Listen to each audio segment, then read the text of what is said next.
Welcome to the Foul Play YouTube channel. Hi, everyone, and welcome to episode 16 of the Crime Theory Exchange.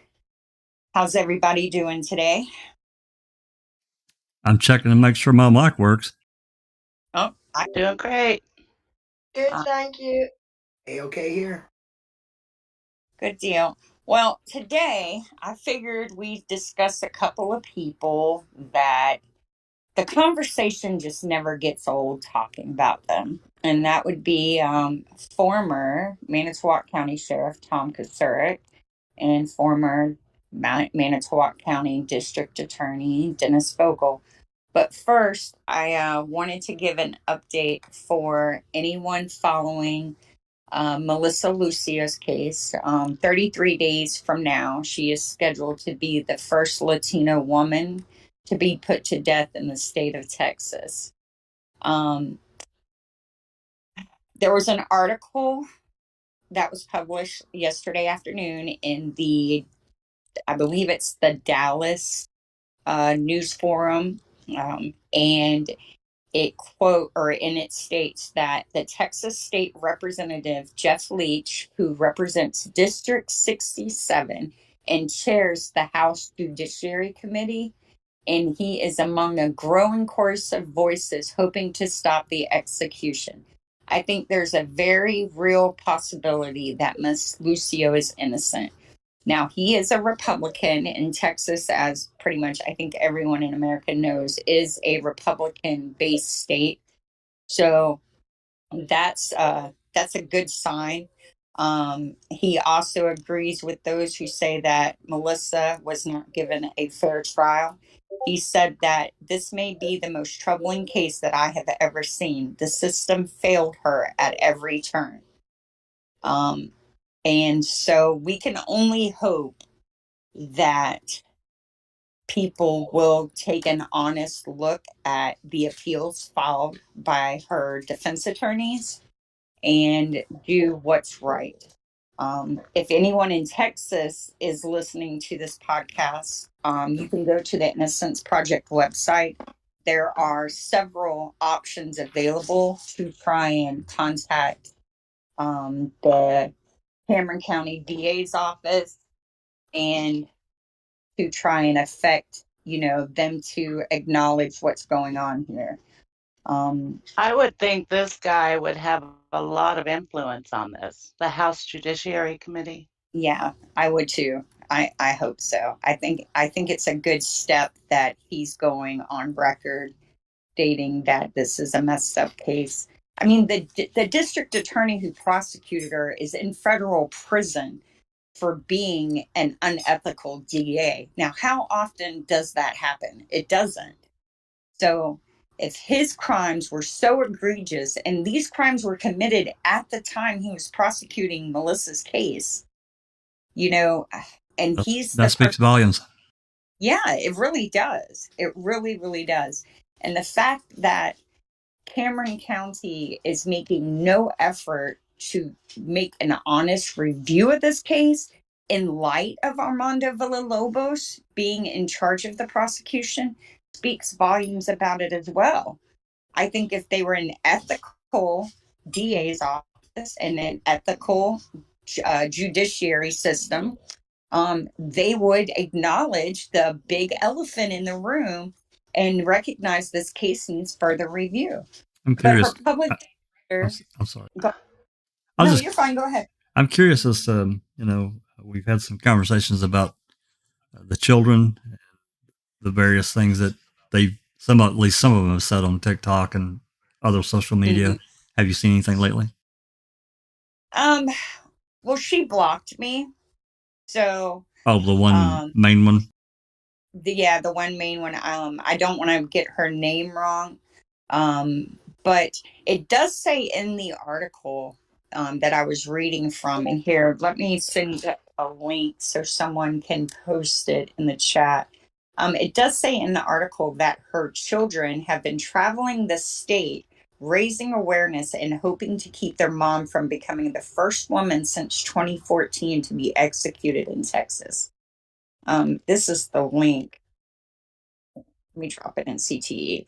Now, and another thing that's mentioned in the article is that she is one of 6 women on death row in Texas. And we know one of those women is Darlie Routier, or Yep. Routier, how you say her name.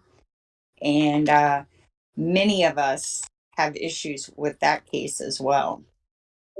And it's another one that, in my opinion, needs an honest look at it, because it's clear that, like in this case, they tunnel visioned and did not recognize the scene for what it was, right? So I agree. Yep. I think the actual measurement in the Darlie Routier case of the knife wound to her throat was like 1/8 of a millimeter from her carotid sheath. And people like to say that's not the carotid artery, but the carotid sheath is simply the lining around the carotid artery.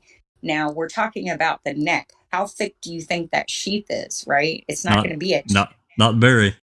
Yeah, exactly. So I always thought trying to make that a sticking point was just showing you were desperate to promote a false narrative. But back to Melissa's case, because, she literally has a death date. One of the more concerning things for me, and I spoke to a wrongful conviction attorney that says it's not unusual, unfortunately, is that Gabby Garcia, the judge who signed Melissa's death warrant, waited less than 24 hours to do so. She did not take the time to look at this case. She did not want to make sure that she was not putting an innocent person to death, because basically her signature is what starts the clock, right? You're effectively saying this person doesn't deserve to be alive. And that's, for me, that would be a very difficult decision to make without should be the most difficult decision a judge ever makes, and it should take more than or less than it shouldn't take less than a day to make that decision. Yeah. And it's just, and I read somewhere in one of the motions that her signing it less than 24 hours was the bare minimum time she had to wait. So, like, she couldn't sign it the day she got it. She had to wait one day, right? Is there an election coming up? Yeah, well, I'm sure. I mean, I don't know. Well, I say that, but we know from the Nicole Bacchus case that they're doing elections right now, right up the road in Shenandoah and Montgomery County. So it very could be, which is another case of a wrongful conviction. I was really proud of Frank last night. Ooh, man. It was, yeah, I was too. Did he go back to the council? He did. Yeah. He was mad as hell too. Oh, I haven't seen it. Oh, you gotta watch it. He was mad as hell. What's interesting is the very first person who speaks at the council meeting was a citizen of Shenandoah who had witnessed what had been done in council meetings prior. And he spoke about how disgusted he was by Shenandoah council members' behavior, how it was very egregious of them and very inflammatory. And they also there was inflammatory Facebook posts made about a female candidate running for mayor of Shenandoah who Frank Powell speaks very highly of. And was very disappointed in his council members doing that. So yeah, so one of the council members put something on Facebook. I think it was.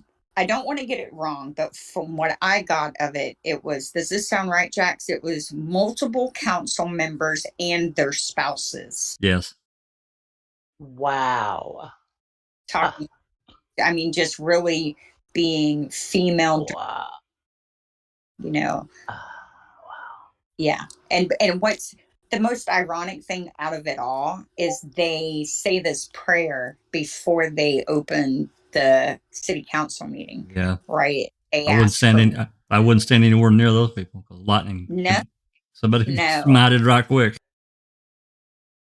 no. And I just it really highlights how they're they're pretending to be someone they're not, right? Because they say that It's hypocritical as hell. it is. Because they say this prayer, they ask for the wisdom to make the best decisions for the citizens. We are only here to serve the community, yada, yada, yada. And the very first person to stand up and call them out is a citizen. And he has evidence of how petty and these things that they're doing, by the way, not only are they petty and just unbecoming, they're actually illegal, because they had a conversation in the first meeting that Frank attended after he left where they Right? and slandered him. They Yep. made false allegations. They were very malicious, very ugly, and you're not allowed to do that. Well, they slandered him and Nicole. Yeah, when you're conducting Yeah. government business, right? Because they're not private citizens at that point. They are council members elected to do this job, right? And they're not allowed to comment No, on what citizens say. no, they're not. And I think the other thing is you're not allowed to speak about them when they're not there to defend themselves as well. So, Right. so He does have a lawsuit against them, right? Yes. It's going to be interesting to see if this lawsuit is fruitful in helping Nicole get free. Well, he talked really about he talked about in the last night's meeting about who was it? Was it the mayor or was it the mayor? He said was going to get served because they've been trying to run him down. Mm-hmm. I think. Well, yeah. From what I understand, it's the mayor and everyone but one council member. Yeah. Right. Yep. I remember that. Yeah, it's going to be anyone who wants to watch it. You can go to Shenandoah City Council. They have a YouTube channel, or message us at Foul Play, and we can get you a link to the videos. Yeah, I'll try to drop a link here in a few minutes once we get going here.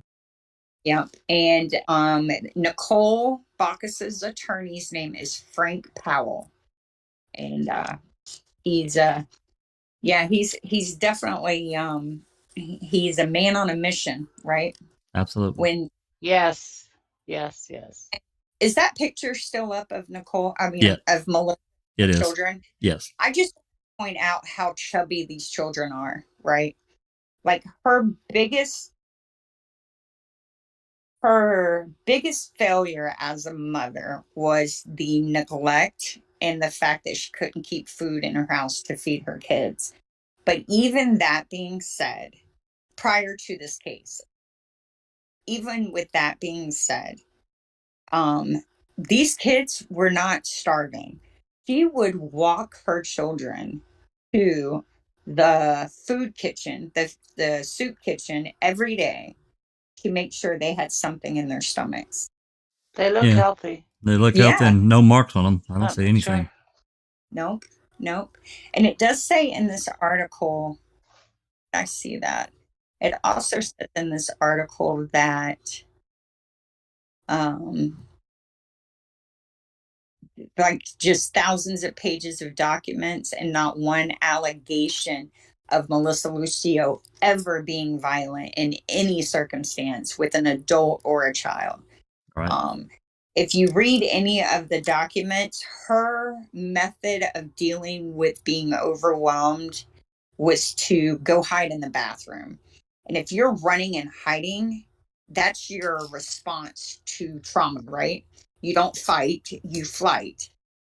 And I think that's very telling about the state's so-called claim of her being her intentionally and in multiple instances beating this child. It just didn't happen. So, all right. So there's an update. Anyone that has any questions, leave some comments down below or ask them. Is there questions in the chat? about any of this? I'm not seeing anything, but I've only went back a little ways. Alice, have you seen anything? No, there's no questions, just agreeing that it's shocking. It's ridiculous that they're trying to get away with this kind of stuff. Other than that, we seem to be checking convictions as well. This is crazy to do that so fast. Must not have any value to life and justice. Exactly. I think about the woman who's having to sign. So we're all good for now. Yeah, and and you know, and now that I think about it, Gabby Garcia is a Latino woman. She is responsible, if Melissa dies, for the death of the first Latino woman in the state of Texas, and it didn't even give her a moment's pause. You know, it's amazing to see how some people have such little value for human life. It truly is. And you know, it's every time I think about that, it just really rocks me. It really does. So anyway, so let's talk about good old Tom Kocourek. You know, he's my number one theory of being responsible for Teresa Halbach's death with Dennis Vogel. Dennis Vogel and Tom Kocourek used to be neck and neck. I had kind of phased Dennis Vogel out, but now I'm not so sure if I should dismiss him without evidence. Yeah, he got the hell out. He got the hell out of town. So that kind of. I mean, I'm not saying that that doesn't mean he couldn't be involved, but he removed himself from the area. Right. Now, one thing we know about Vogel was he was a man of phone calls, right? He called Griesbach, he called Rohr, he called Tinker. I think he even called Deb Strauss, didn't he? So he was always worried what was going on in the case. Yeah. And I that's always kind of stuck with me. So he's a man who thinks he can call the shots. He doesn't need to go and do it. I've always thought that having phone records of his and Tom Kocourek's would be very revealing, because those two were definitely on the hook. Before I forget to mention it, and of course this happens a few years later after Kocourek, you know, he's a city policeman first, right, for a number of years, and then he moves to the county. But it's interesting that Peterson, his right hand man, I was doing a little light digging last week, and I found his LinkedIn page. This is Kenneth Peterson, the future sheriff.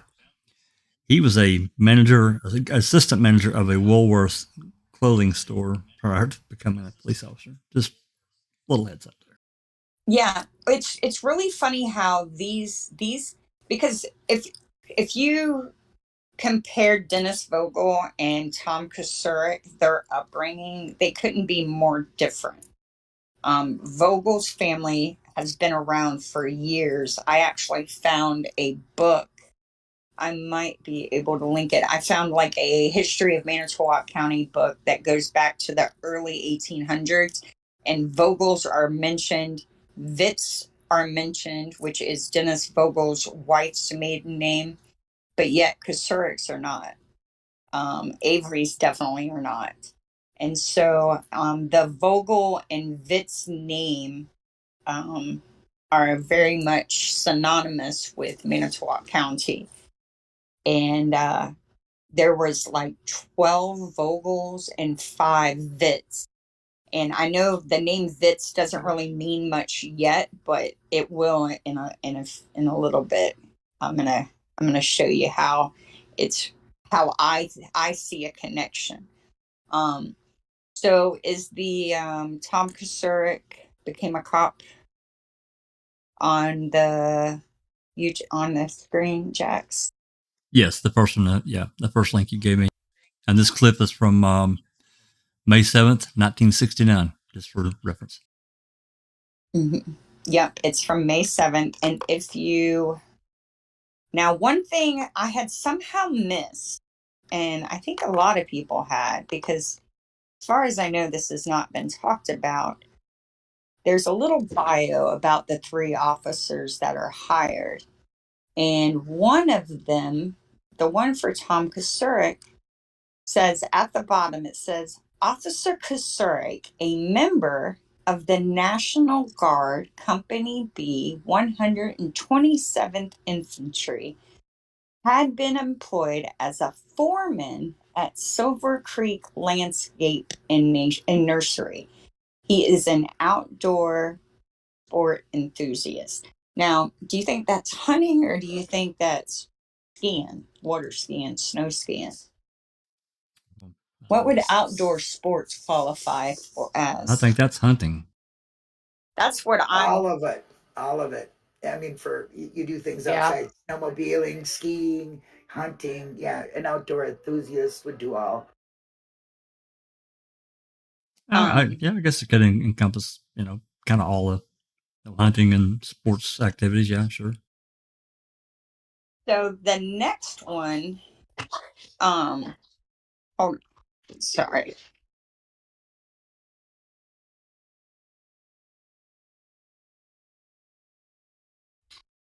Sorry, my husband's riling my dog up. So the next one is the one that really interests me, and that is in 1967, Tom Kocourek. Now, let's think about what was going on in 1967. You mean you load the next clip? Yes, please. In 1967, the Vietnam War conflict is really ramping up. Thousands of Americans are being shipped overseas to Vietnam and fighting in this war. This was a war that went on for I know of at least 10 years, probably longer than that. And now he's picking at me, trying to get me to lose my train of thought.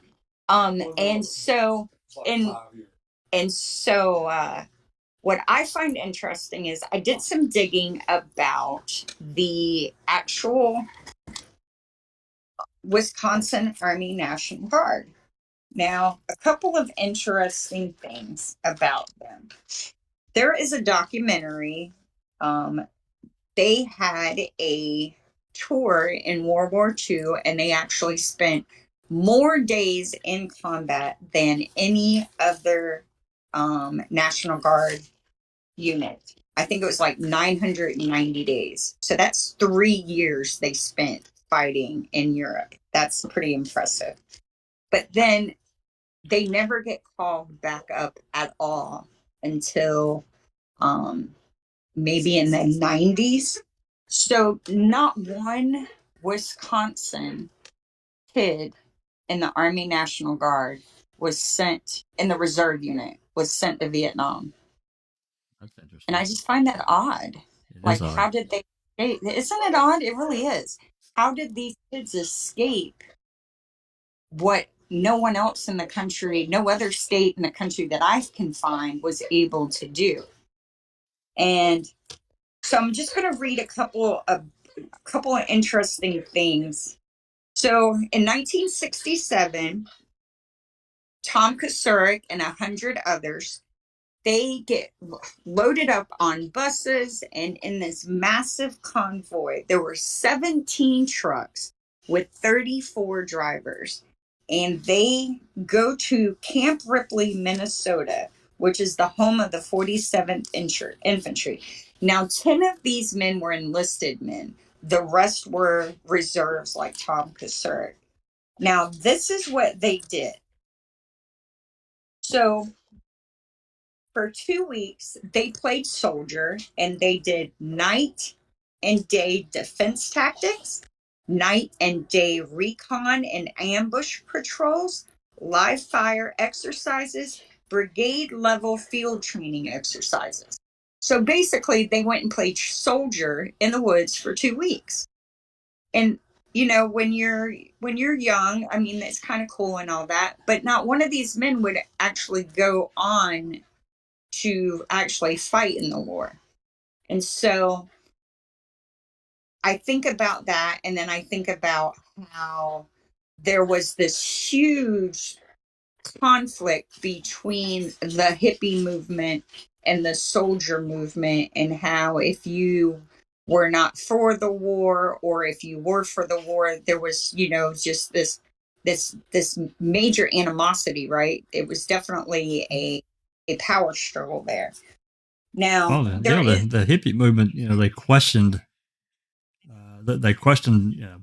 big government as to why we were actually there, and not necessarily believing the company line, I guess. Right. Well, and then now we know that in the Vietnam War, they used Agent Orange, which has led to thousands of cases of cancer in the soldiers. Who knows what it's done to their future offspring? And we also know it's the first time that the U.S. government used weather manipulation to try and win a war battle. And I find that interesting when you think about it. So they admit that they manipulate the weather. It's weird though. I mean, it is interesting that they were never called up to, you know, serve in these various conflicts. But I'll tell you a little short story, and you know, this is neither here nor there, but just to show you the difference in how things can fall out. So my dad had two brothers. He was the youngest. The oldest brother served in World War II. He was over in all through everywhere, Germany, all over the place. The second brother was born a few years later, and while he got drafted, he got pulled into. He never would say it was intelligence. I don't know what it was. He wouldn't really talk about it, but he didn't get called. He never had to go overseas. He stayed in the States. My dad was born in 1929, and he got drafted into the Korean conflict, and he had to go. So, three guys from the same family, same region, and really some pretty different and diverse things that happened to them in the military. Yeah, for real. And you keep in mind the prior to, well, pretty much the Gulf conflict in 1990, 91. Yeah. The role of the National Guard was not to be deployed overseas in support of regular Army units. So it's not unusual for during that period for a Guard unit not to go overseas. Matter of fact, there was only, I think, 8 units total in the U.S. that got deployed after Tet, because the Tet offensive is what kind of caused the uproar. So prior to that point, the National Guard was strictly a domestic, state-run or state-operated, units. So not having them deploy is really not that unusual. They're basically like I said, until they can be called up or used to be called up to protect the U.S. Right? I mean, that correct. really is kind of their role, like for natural disasters or riots, stuff like that. Yep. Interesting. So matter of fact, not until the this recent Iraq and Afghanistan wars, where National Guard even deployed this normally, back and forth to serve in a combat zone. And I think that's simply because Clinton fucked the military and drew everything down while he was in office. So they didn't have the personnel numbers. So they had no choice but to federalize the National Guard and send them over. But so it's prior to that, it was completely normal for them not to deploy. Aren't they used mainly for like the state they're in, right? I mean, they train all the time still, even if there isn't a war. Correct. Yep. One week in a month, 2 weeks a year. If you're really, really lucky, your 2-week training might be somewhere like Germany. But that's only if you're really, really lucky, and if your state, I guess, has a lot of money. But but yeah, aside from that, you're strictly domestic. Relegated to training in some small area. That's pretty rough. Yep. Well, yeah, I had a friend who's in the National Guard, and he's never seen war, but he does the training stuff all the time, and has for many years. We know Kaczynski is National Guard, right? Or he was. Yeah. Well, he was, yeah. He was he was a JAG lawyer, JAG lawyer. God, I can't talk. Can't remember where I read that, but yeah, he was. I thought he was just there to watch the cats. So here's the history of those Wisconsin National.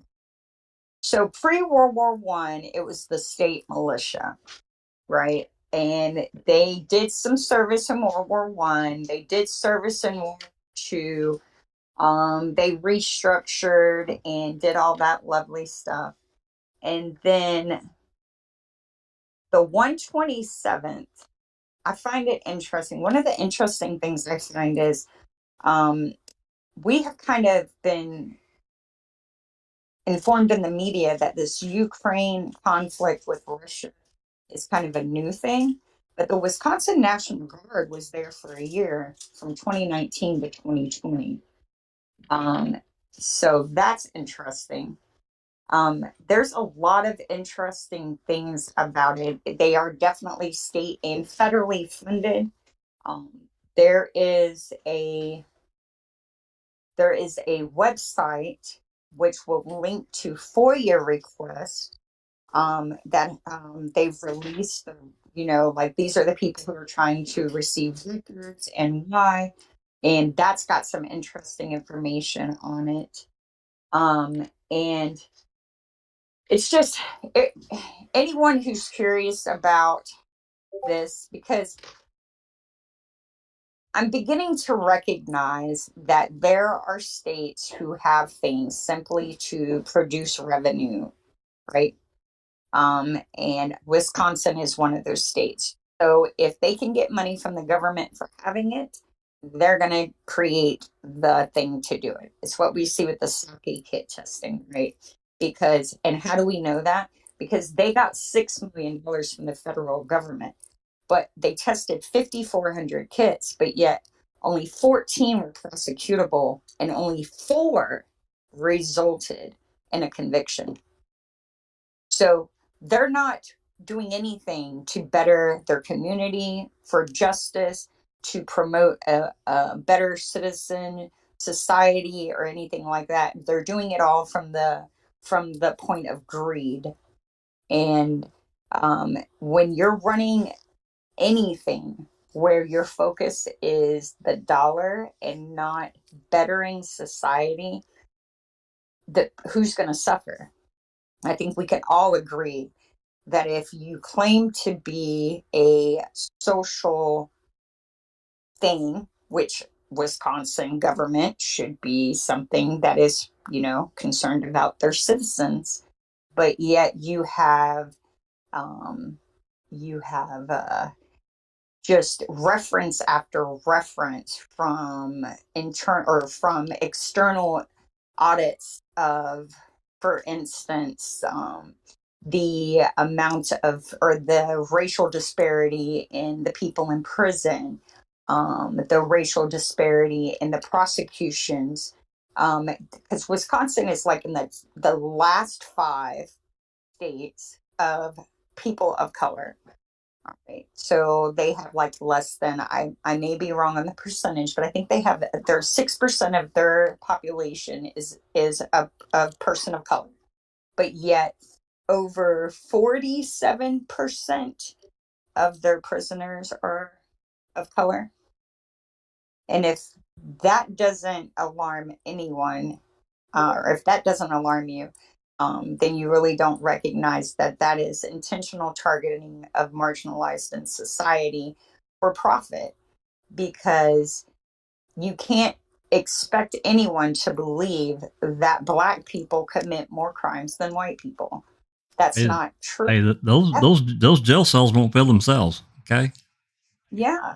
Exactly. And when you run a for-profit system, which the penal system is for profit, it's not for rehabilitation by any means. When for-profit system, the person is who suffers. So, well, see, we may be an outsider, Christina.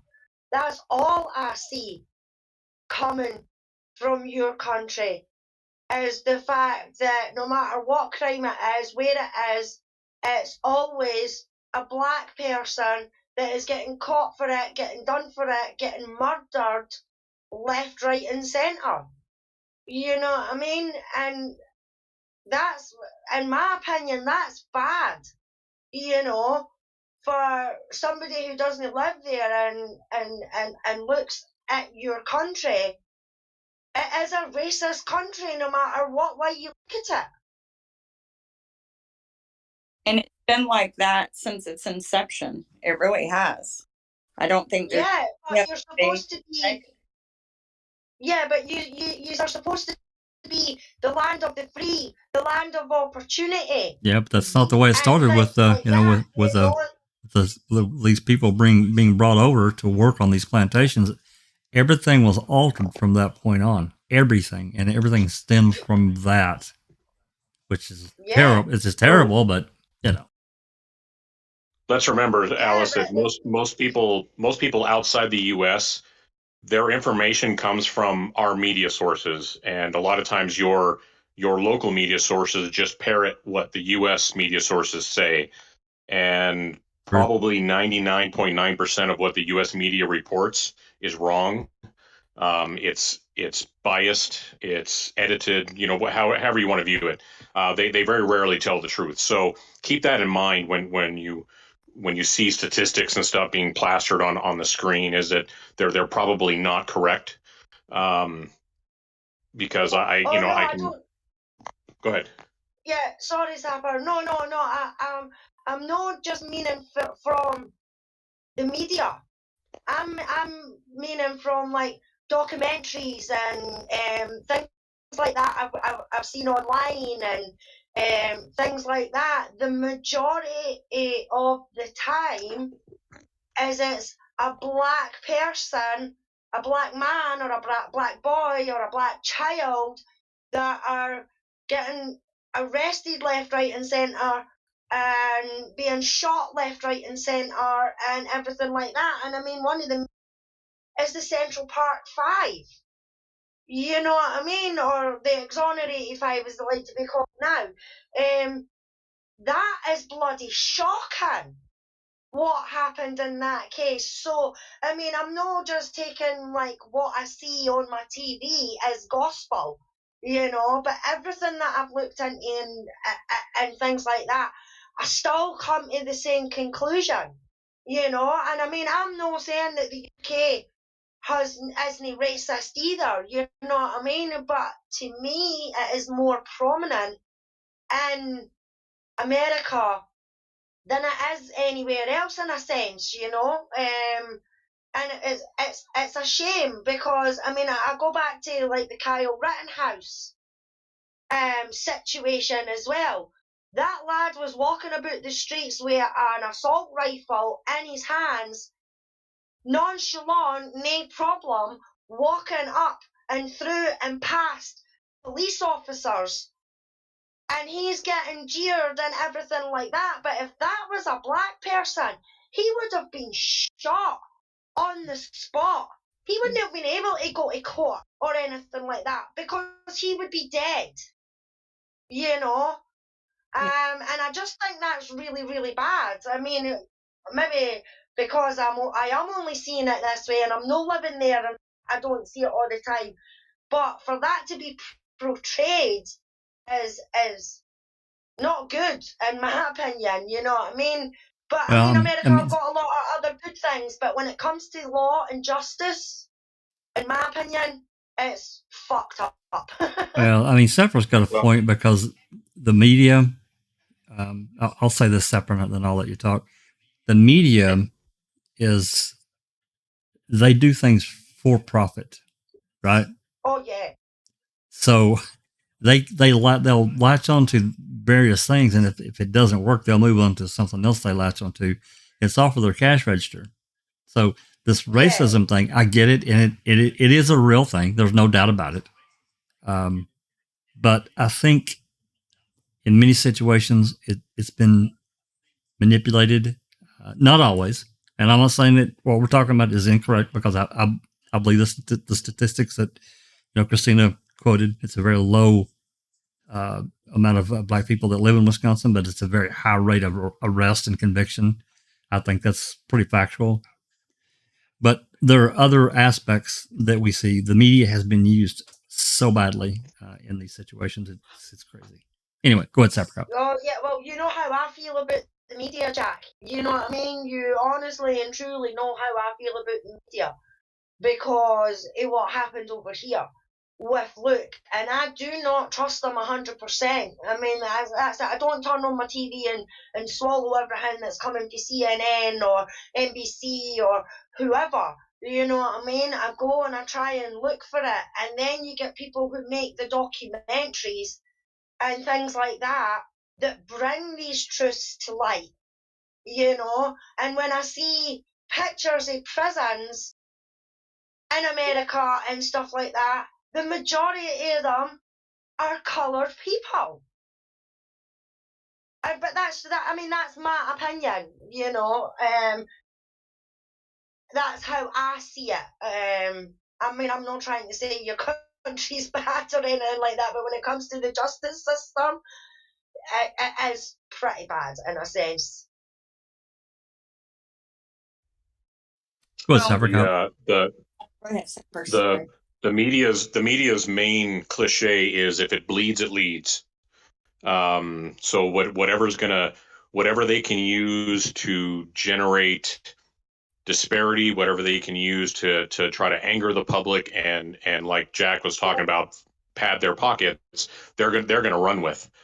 And you talked about the Kyle Rittenhouse case. That case was so blown out of proportion and misreported badly by the media, by just about every media agency. Matter of fact, none of them got it right, and two, none of them apologized for lying in just about every report they gave on that. And then you have other cases like the Nick Sandmann case. Once again, you have the media that destroyed this kid, and it turns out that all their information was absolutely wrong.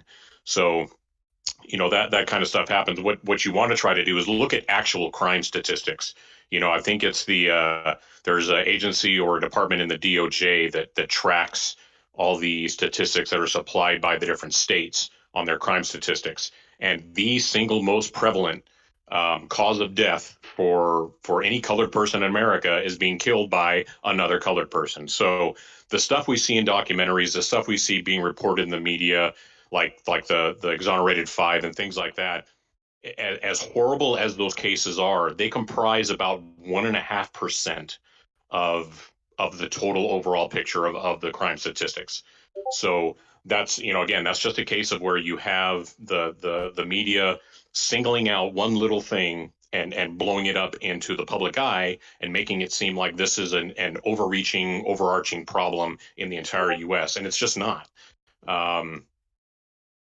And you'll notice they never report on gang activities, gangs wiping each other out on the street. Hell, Chicago's had more deaths in a single day than most states have in a year.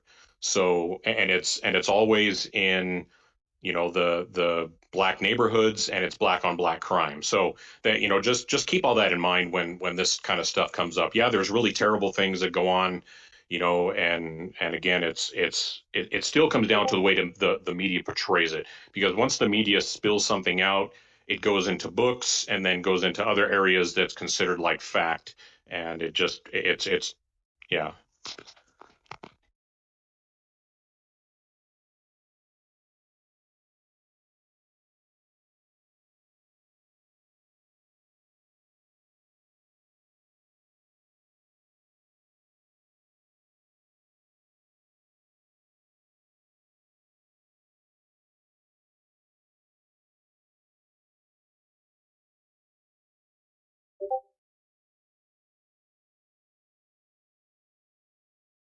I'd say it's impossible because they're, it's yeah. Well, I can tell you that almost all of the media is owned by 3 corporations. So I think 90%, 96% of mainstream media is owned by 3 entities. I can also tell you that using fear and racial and ethnic tension to keep society arguing amongst themselves, so that focusing and not focusing on what the government is doing, is actually something that has been proven that was I don't want to say it was a law, but I think it might have been a piece of legislation. It was enacted, I want to say, around 1900s. I'll find the document and try and link it in the CTE text. And it is a tool used by the federal government to distract from other issues. That's why this COVID pandemic was blown so far out of proportion, and there's been other examples. That's and it's a very effective tool, right? Because people do not like living in fear, right? We want to feel safe in our homes. We want to feel safe when we go to the grocery store. We want to feel safe, and our government promotes fear. It truly does, and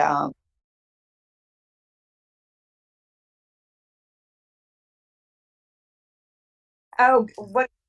Okay, all right. See, we got lost. I want to talk about this first. So that newspaper article. This is a discussion we can all have another day. I think it's another one that's a good one. But I want to make sure that I get onto this podcast. There's a list of the young men that went and played soldier with Tom Kocourek Woods, and here's some last names of some of these individuals. We have 2 Keels, a Ducat, a Zipperer, a Bilke, a Meisner, a Morrow, a Sorensen, a Tadek, a Wisniewski, a Koenig, a Robus, a Spaeth, another Spaeth, a Cornely, a Morris, a Siebert, and a Stengel.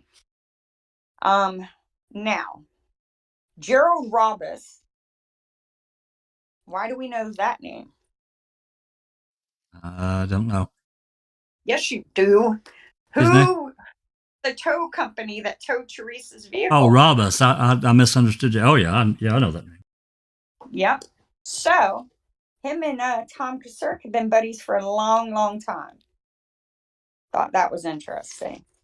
Because we know Robus and Manitowoc County Sheriff's Department had a contract, right? Yep. So, I thought that was quite interesting. And then, how do we know Cornely? I always say that name wrong. That was Blaine's boss's last name. That's right. Yeah. Siebert, I don't know. It's not Wilbur. This guy's last name is Ronald, but Mr. Siebert is the one that called about seeing the RAV being driven, followed by the white Jeep. Ducat is Ken Ducat's last name. We all know the Zipperers. And then Bilke and Meisner are either Manitowoc Sheriff's officers or Manitowoc Police Department officers. I think it's one of each. I think Bilke is on the Sheriff's Department and Meisner was on the Police Department. So, pretty But interesting. to be fair, we don't really know if these people are related to Oh, no, I the do. people that. Who they were. Oh, okay. Yeah. No, I just told you who they were. I don't know if I, yeah. Now, I don't know who Thomas Tadek is. I don't know how he's kin to Scott. But he is a Tadek. But no, it's wrong. Definitely, but we need to mention there definitely are 2 different Tadek families at least in that area. Mm-hmm. And then Thomas Mesner is Thomas Mesner, the police officer. Gerald Robbins is the tow truck company owner. Yep. And then Donald Spaeth, I wish Jenks was here, because Donald and Kenneth Spaeth, what's interesting about that is the Spaeth Duval case. You've heard Mystic Jenks talk about that before. Cheryl Spaeth Duval, that was murdered. So I thought that was interesting.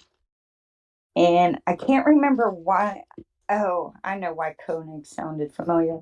And then Kiel, why does that name ring a bell? Is it because of Kiel, Wisconsin, or is there Kiels in the case? Kiel, Wisconsin is what it reminds me of. I don't remember any. There may be somebody named Kiel. So, and another interesting thing I want to mention about Manitowoc County is that in 1985, there was 85,600 residents. In 2005, there was 85,300 residents. So there's no influx of new blood, right? It's the same people marrying the same people, marrying the same people. They die off, they reproduce. They die off, they reproduce. So this is a very cliquish and a very pecking order type society. The longer you've been there, the more power and control you have. And, you know, if you've got a lot of titles, and what do I mean by that? I'm a sheriff. Especially if you're the sheriff. Yeah. Yeah. Sheriff, I'm a real estate agent, and I'm a former Army National Guard playing soldier. Yeah. And one other, I don't want to get too, sorry about that. I don't want to get too weird about this, but one of the things that I've noticed is Thomas Kocourek came from a big family. All right. I think he had like 4 or 5 brothers and 2 or 3 sisters. And besides his one brother, Richard Kocourek, wedding he was in, he was not mentioned in any of his other siblings' weddings. And I don't know why that bugs me, but that bugs me. You would think that you'd want your brother, the police officer, your brother. Maybe there was a falling out. You know, you just never know about family situations. Well, Jenks is in chat. Jenks is in chat, Christina, and she says, "I'm here. She's missing since 1988." Okay, I couldn't remember. I need to get that. Cheryl Spaeth Duval. And I did a quick search on the name Kiel, and everything that mentioned in the Calumet or the Case of Investigative Report is referring to a location and not a person. Just thought I'd pass that on. Yeah, that's probably why it rung a bell. It just rung a bell. Now, the other thing I want to do is I went back. It's just been a chaotic, and I haven't been feeling well the last couple of days. But now that I have these names, I went back through the voir dire from Stephen's trial. And has anyone else noticed it's not the complete voir dire? No. We don't have every juror being questioned on there. We only have 8. Is that? I thought we had them all, Jack. Yeah, I thought so. I thought we recorded all those. We didn't record them, but that's right. Recorded the ones that were chosen. Yes, that's right. But I believe they were all there. Yeah, I think they're all there. I came across where. Hold on, I have notes. Jenks is laughing at me flipping my notebook right now. And a lot of them are, the reason we didn't record them is because a lot of it was just repeat. It was the same thing over and over and over. That's the reason we just said. No. Sorry, I wasn't clear. There were just so many. I wasn't clear. I'm sorry. So I didn't watch a video. I went to the document itself. And if you read the document, there's only 8 names listed. Let me rephrase that. There's more names listed, but only 8 of those names were chosen as jurors. So it's a 359-page document, but it doesn't cover all of the, because there was 12 jurors and an alternate. Like Wardell's not on there. What's the We've read them all. We've read them all of the ones that were chosen. So they're somewhere. All right. Because I just want to see, I need to get to those so that I can do a cross reference. The other thing is, if anyone has an idea of how to do a database or a spreadsheet for a beginner, so that I want to do a spreadsheet database of every name in this case so that I can start trying to link them. Because I think if we could do something like that, it would be very interesting to see the connections. That would be a big database. I mean, you can do it with Excel or Google Sheets. Mm-hmm. Because the I have is Diane Free, Terry Tomei, Jacqueline Ungroot, Sherry Haskell, Julie Dorn, Miss Crowthorne, and that's it. Oh wait, a Miss Whalen, who is Jason Koenig's. Oh, that's why I have that name. Miss Whalen is Jason Koenig's mom. Jason Koenig is a Manitowoc Police Department and a police officer. Now, okay, so here's that connection. So a Koenig went and played soldier with Kocourek, and a Koenig served on Stephen's jury, and a Koenig was a police officer at the time of Stephen's trial. Thought that was interesting. So just things to think about. As far as doing like a spreadsheet for dummies, I would talk to Jurors. I mean, I can show you some basic stuff, but Jurors is the master of spreadsheets. That's what he did in his real life for a long time. All right. Well, I'm gonna bug him and say you told me to. So it's a problem to blame. That's fine. You can blame. Okay, and then so now what's up on the screen? So one of the interesting things is that what's on the screen now? I can't watch YouTube and talk. I'll lose my train of thought. I just mute it. Just mute it. I mean, that's what I do. Anyway, it's the former sheriff of Manitowoc, Thomas Kocourek, gets engaged, and this is dated August 12th, 1965.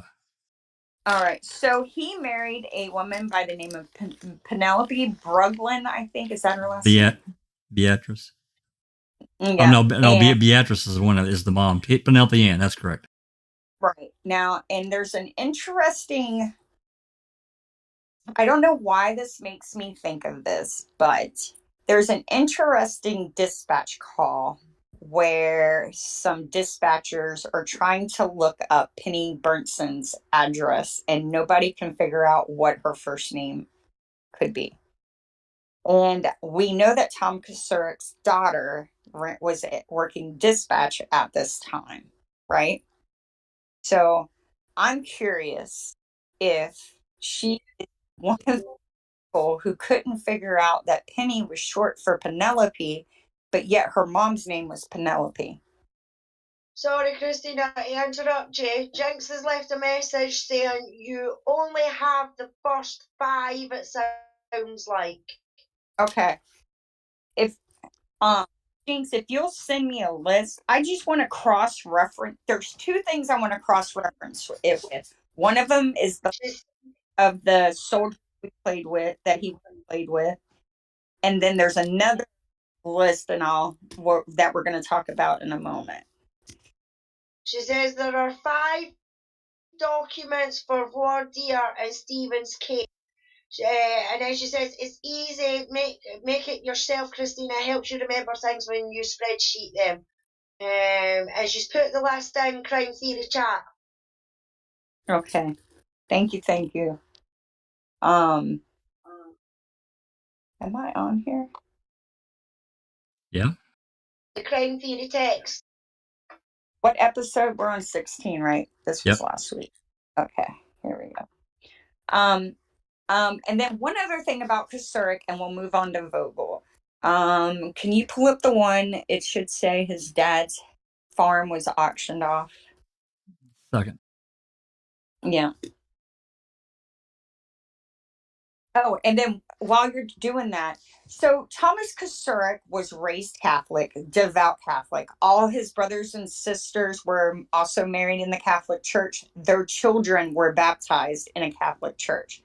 Now, Thomas Kocourek was married in a Catholic ceremony, but yet his children, born, I think, a year later, from that point on, he became a Lutheran. And I only mention this for two reasons. One, I find it weird that he switched from Catholic to Lutheran, because Catholicism is real big in Manitowoc County, and I wonder what led to that. It looks like his wife was also Catholic prior to their marriage. So it's not, he didn't do it for his wife's sake. Two,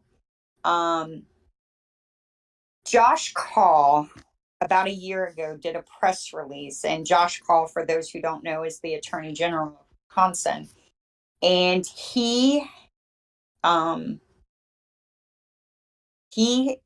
was discussing a massive investigation the DOJ DCI had undertaken into allegations of abuse in the Catholic Church, and he mentioned something. I want to say it was 135 reports. Well, that got me curious. So I filed a records request. I haven't heard back on that. But then I did some digging and I found a database that will allow you to search for priests who have been accused of abuse. And you can put in different parameters. And I put in Manitowoc, and I want to say there's about 8 or 9 of them. And one of them is St. Mary's Church, which is where Tom Kocourek attended and was married at. So that's interesting. And this was in the 50s and 60s that these allegations of abuse were made. Many of these priests are deceased because some of these claims go back to the 40s. And anyone who's interested in that, if you Google it, there's a database that was started by some kind of a third. It wasn't that, I don't believe, it's not the newspaper and it's not the Catholic Church. It's another party that is recording the allegations to try and help, these victims get justice, I think. And that links to other states and other allegations of abuse. And you would not believe the number of Catholic priests who have been accused of abusing children. It was quite shocking for me to see. I didn't realize it was so, I think I knew it was prevalent, but I didn't realize it was that bad. Rampant. Yeah, very much so. I mean, Manitowoc is not that big. There's not a lot of people, but the number of Catholic churches in a community with 85,000 people, and prior to that, we know there wasn't even that many. But I'm talking 10 or 15 Catholic churches, if not more. There are a lot here too. Across the lake, there are a lot of them here too. Mm-hmm. Now, what's interesting about this is, so I was looking back, trying to look to see if Tom Kocourek played sports in high school, what his dad was up to, because in the 40s and 50s and 60s, pretty much if anybody went out of town, like if they went out of state to visit somebody, they made the newspaper because they just didn't have a lot to write about, right? And much different than what our newspapers are filled with now. Which is kind of relevant to what you and Sapper were talking about. And Harold Kocourek is not mentioned at all, really, until this. And I think this was in 57. Posted August 22nd, 1958. Okay. So, unfortunately, it looks like his father couldn't pay for this farm. and they had to auction it off. Now, what's interesting is where this farm was located. I was trying to plot it. If you scroll down, Jax, to the bottom, it'll say like, oh wait, I might not have it on this one. But it was in Kiel, near Brillion. Yeah, it says located 3 miles west of Reedsville or 1 mile south of Highway 10 Tavern or 3.5 miles southeast of Brillion. Now, isn't that interesting? Because who else lived in Brillion? Teresa. If you try and plot this address, you see Teresa's house on Google Earth. Interesting. And I thought that was kind of interesting. Teresa's house, definitely farm country out there, no doubt.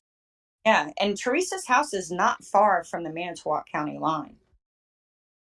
I don't think I realized how close she was to Manitowoc County, and until then. So I thought that was just an interesting aside. So we have a guy, and the other thing I wanted to mention was that there is a guy by the name of David Kocourek, I believe, which is Tom Kocourek's first cousin. Their dads are brothers. And David Kocourek was a gifted football player. He played. Sorry, Christina. Jenks is saying that she stayed and let me get back. Yeah, needs a wee sec. She stayed in Hilbert. She lived in Hilbert. Hilbert. Yep. So Brooklyn and Hilbert are really close together.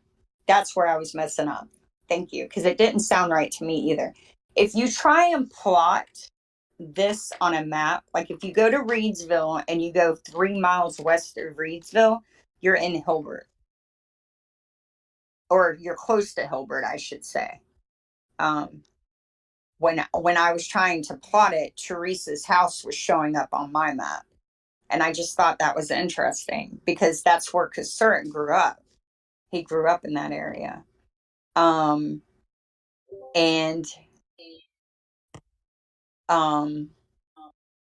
anyway, so Tom Kocourek isn't in the paper at all. His dad isn't in the paper at all until for the most part until he has to auction off the family farm. But yet there's a gentleman by the name of David Kocourek who's pretty close in age to Tom Kocourek. He is a gifted football player. All throughout high school, he's in the paper. All throughout college, he played for the Badgers. He's in the paper. And then he went on to play professionally for the NFL, and he's in the paper. So if, Tom Kocourek is a guy who really thinks that, he is a powerful and all-knowing and he enjoys authority and all that. So he's got his dad who loses the family farm, and he's got his cousin who's a way bigger success than he is at that point in his life. And I just, wanted to point that out. You kind of. Sherry is saying, Christina, I think I can explain that later to you if you message me about the Catholic Church. Okay. All right. Thank you. I'd like to know, how many cases are questionable while Kocourek was sheriff. Yeah. So the publicized ones are, of course, Space Ball going missing. I believe that happened under his watch. Claflin, which we're going to talk about soon, on another. Which is the Randall Matea Pam Claflin case. We have the Roll brothers, which he wasn't sheriff, but he was a police officer during that case. Then you have Mary Ziegelbauer, and then you have what's Deb Sukawati. Those are the ones we know about. And what about Ricky Hochstetler? Was he sheriff then? Yes, he was. Yeah, I thought so. Okay. Sorry, Jeff Jones in chat. Hi, Jeff. Thanks for joining us. He says the area in Calumet County is known as the Holy Land. We called it that because of the Catholic churches, and more importantly, the names of the towns: Marytown, St. Peter, St. Mary, etc. Say that one more time, please. The Calumet County is known as the Holy Land. Okay. We call that because of the Catholic churches, and more importantly, the name of the towns: Marytown, St. Peter, St. Mary, etc. Oh, I see. Okay. Yeah. I was gonna try and find that database for you, Susan, so that you can look. That's why I did the records request, because I was trying to see if he wasn't using what was going on in the rest of the United States to kind of pull the focus onto something everybody else was talking about, to keep the focus off of the sex assault kit testing and the dismal results. Like, that was such a fruitless endeavor, right? They spent $6 million and got 4 arrests out of 5,400 kits. And that's only going back 5 years. So we're not talking about cases where statute of limitations was involved, or the perpetrator is deceased, or anything like that. We're talking about cases that we had, up-to-date, relevant crime scene investigations, collect procedures to collect the DNA to preserve it, and yet they only have 14 prosecutable and 4 convictions. I don't know. I mean, just looking at cursory look, it looks like it's just really bad investigating or something. I don't know. Something's wrong there. Yeah, that it makes no sense whatsoever. And if I remember correctly, one of the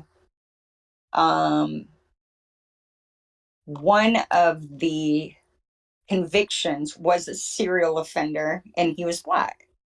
So all that does is help their statistic, right? But we all know Gregory Allen was running around sexually assaulting people, but yet they didn't even test evidence that was collected from unsolved assaults and murders that were sexually motivated, that were committed while he was free. They didn't test anything prior to 2010. And that makes no sense, because unsolved sexually motivated murders have no statute of limitations. Well, unless it's going back to the old adage: if you don't want to know the answer to the question, you don't ask it. That's the only explanation. That's the only logical explanation for why they wouldn't want to solve these cases. Unless they destroyed all the kits. Which, I mean, that's possible. Yep.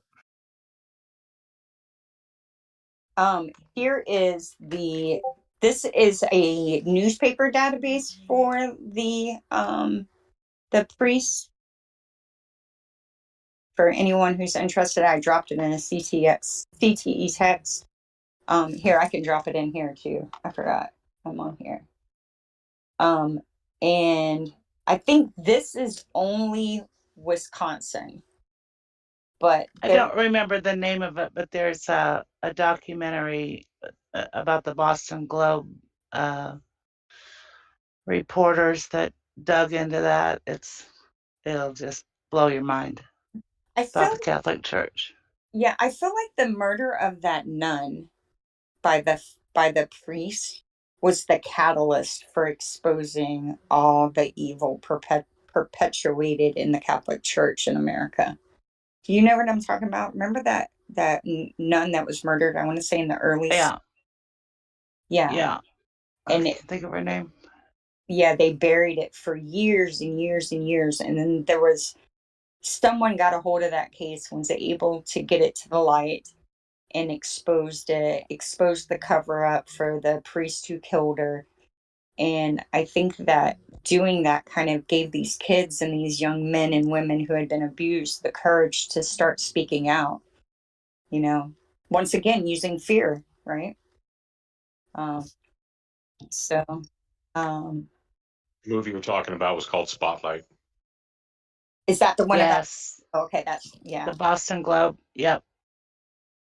Um, And you know, a lot of kids and parents spoke out to the Catholic Church, you know, going way back, but they just buried it, and then they just moved the priests to another area. And that's what's interesting. I'm so glad you brought that up. If you go on that database and you put in Manitowoc, you'll see where they just shift them. Like, you know that he's being accused of abuse. So his tenure ends there. And then he's moved to somewhere else. And then he's moved to somewhere else. And then he's moved to somewhere else. And some of these guys will start at these bigger churches and bigger communities, yet they keep going to smaller and smaller communities. And why would you do that unless you're trying Yeah, but to shove? the same thing happens with your police officers as well, though, Christina. Yeah. You know what I mean? They can have misconduct and be brutal and nasty and everything like that and get sacked for there, but then they can go into the next county and they can get rehired as a police officer, which I think is beyond belief.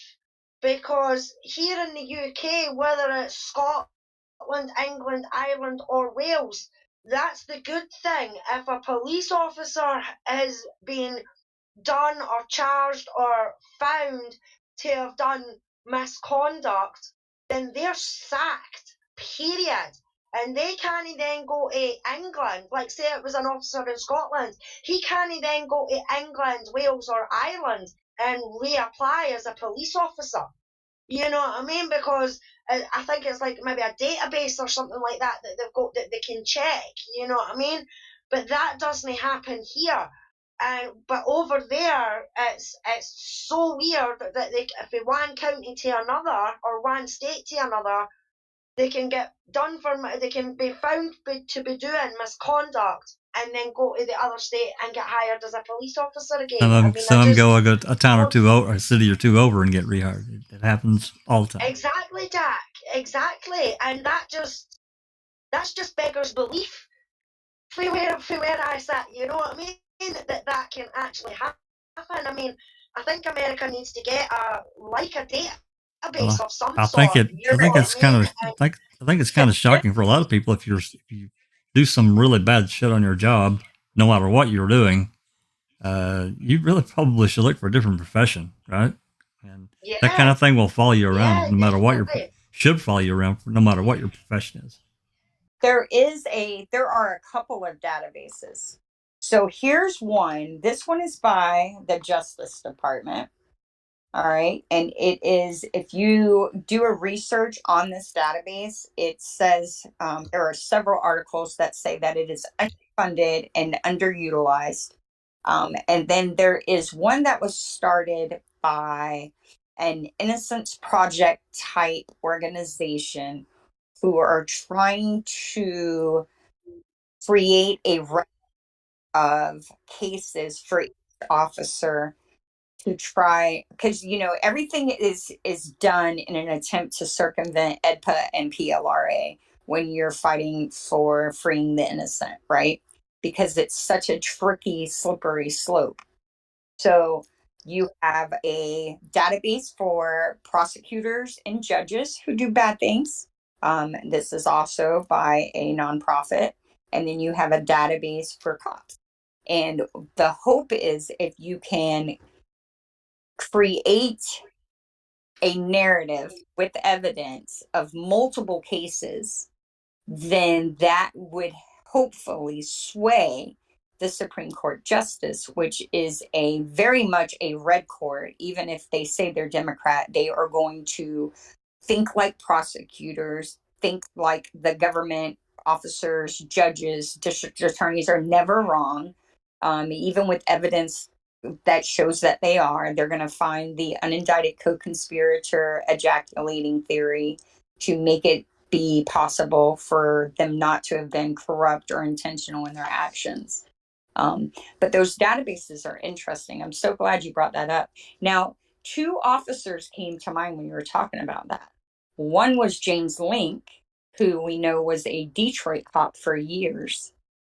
And then he retires and moves to Manitowoc. And wasn't he the one that you said was working at, oh no, sorry. But he was working at Lowe's prior to going to Manitowoc Sheriff's Department, wasn't he? I can't remember what he was doing. It's been too long since I read it. Yeah, I feel like he was working at a hardware store for some reason. And then another officer that I think of is the cop who planted the shoes in Nicole Bacchus's case. There are allegations that he has a significant felony record that was he took pleas to to lesser offenses, but he's been arrested on multiple felonies, and he was still allowed to become a cop. And these are the kind of crimes, this isn't stealing formula because you ain't got enough money to feed your kid. These were large amounts of theft from major department stores. So, it's an intent to defraud for, greed. And because I look at stealing in 2 areas, right? If you're stealing because you're hungry, because you can't provide for your family, that's not stealing because you're, malice. You're greedy and you're thinking that you can, go steal 50 pairs of Nikes and sell them on the black market and make some money, or go steal 10 TVs from Walmart. Those are 2 different kinds of crimes to me. They're both labeled stealing, but the intent behind them are completely different, right? And so I wouldn't have a problem having a cop who was once so poor that they tried to steal formula for their kid, because they would have compassion. But to have a cop who wants to steal 10 TVs from Walmart because he thinks he can get away with it, tells me that he's going to do a lot of things because he can get away with it. Do you see what I'm saying? Does that make sense? Yeah. All right. But the guy who tried to steal formula for his kid and got caught, more than likely will never be able to become a police officer, because more than likely he's going to be, a person from a low-income family or a person of color.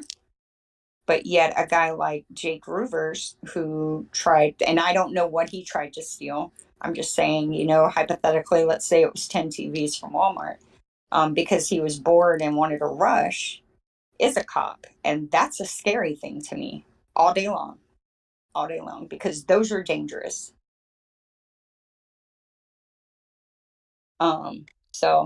But yeah, you're right, Alice, you're right.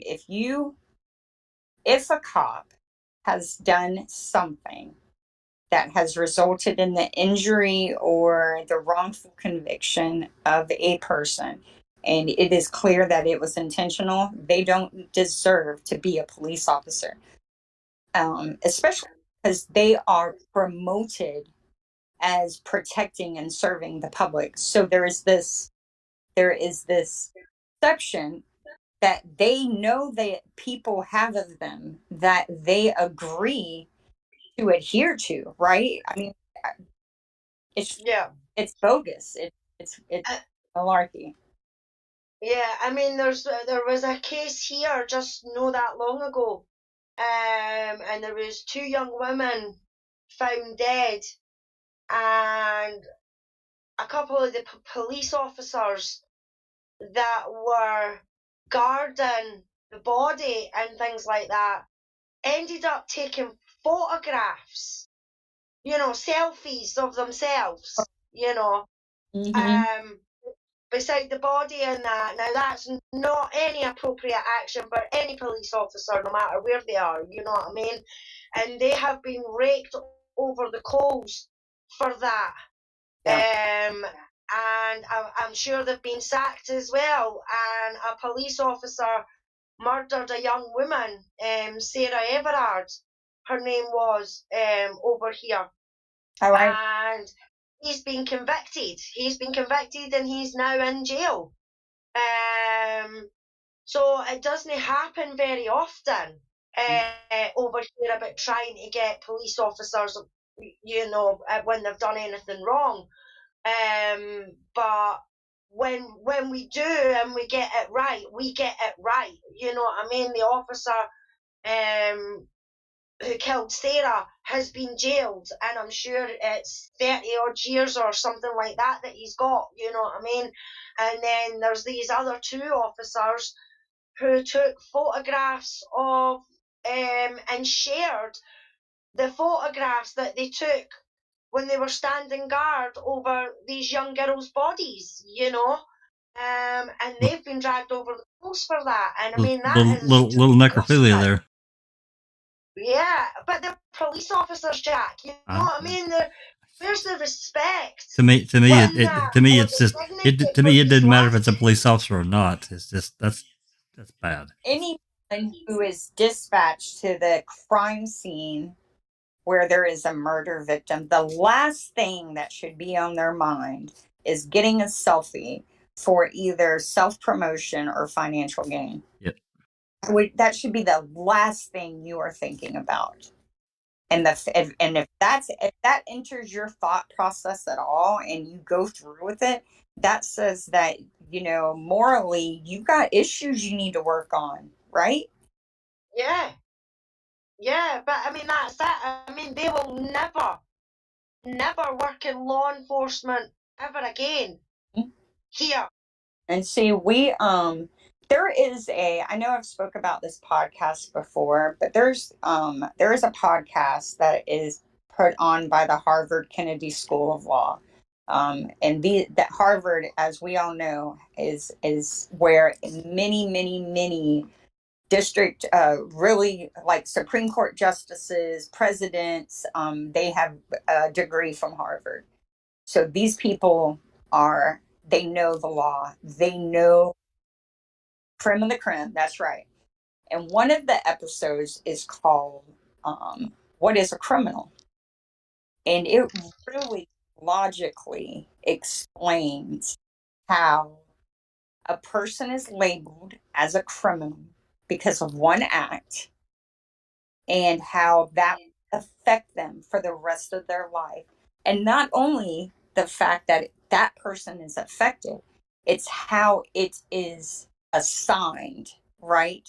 Because if you go into any arraignment court or first appearance court in any county in the United States, you're not going to see white upper middle class Americans sitting in court.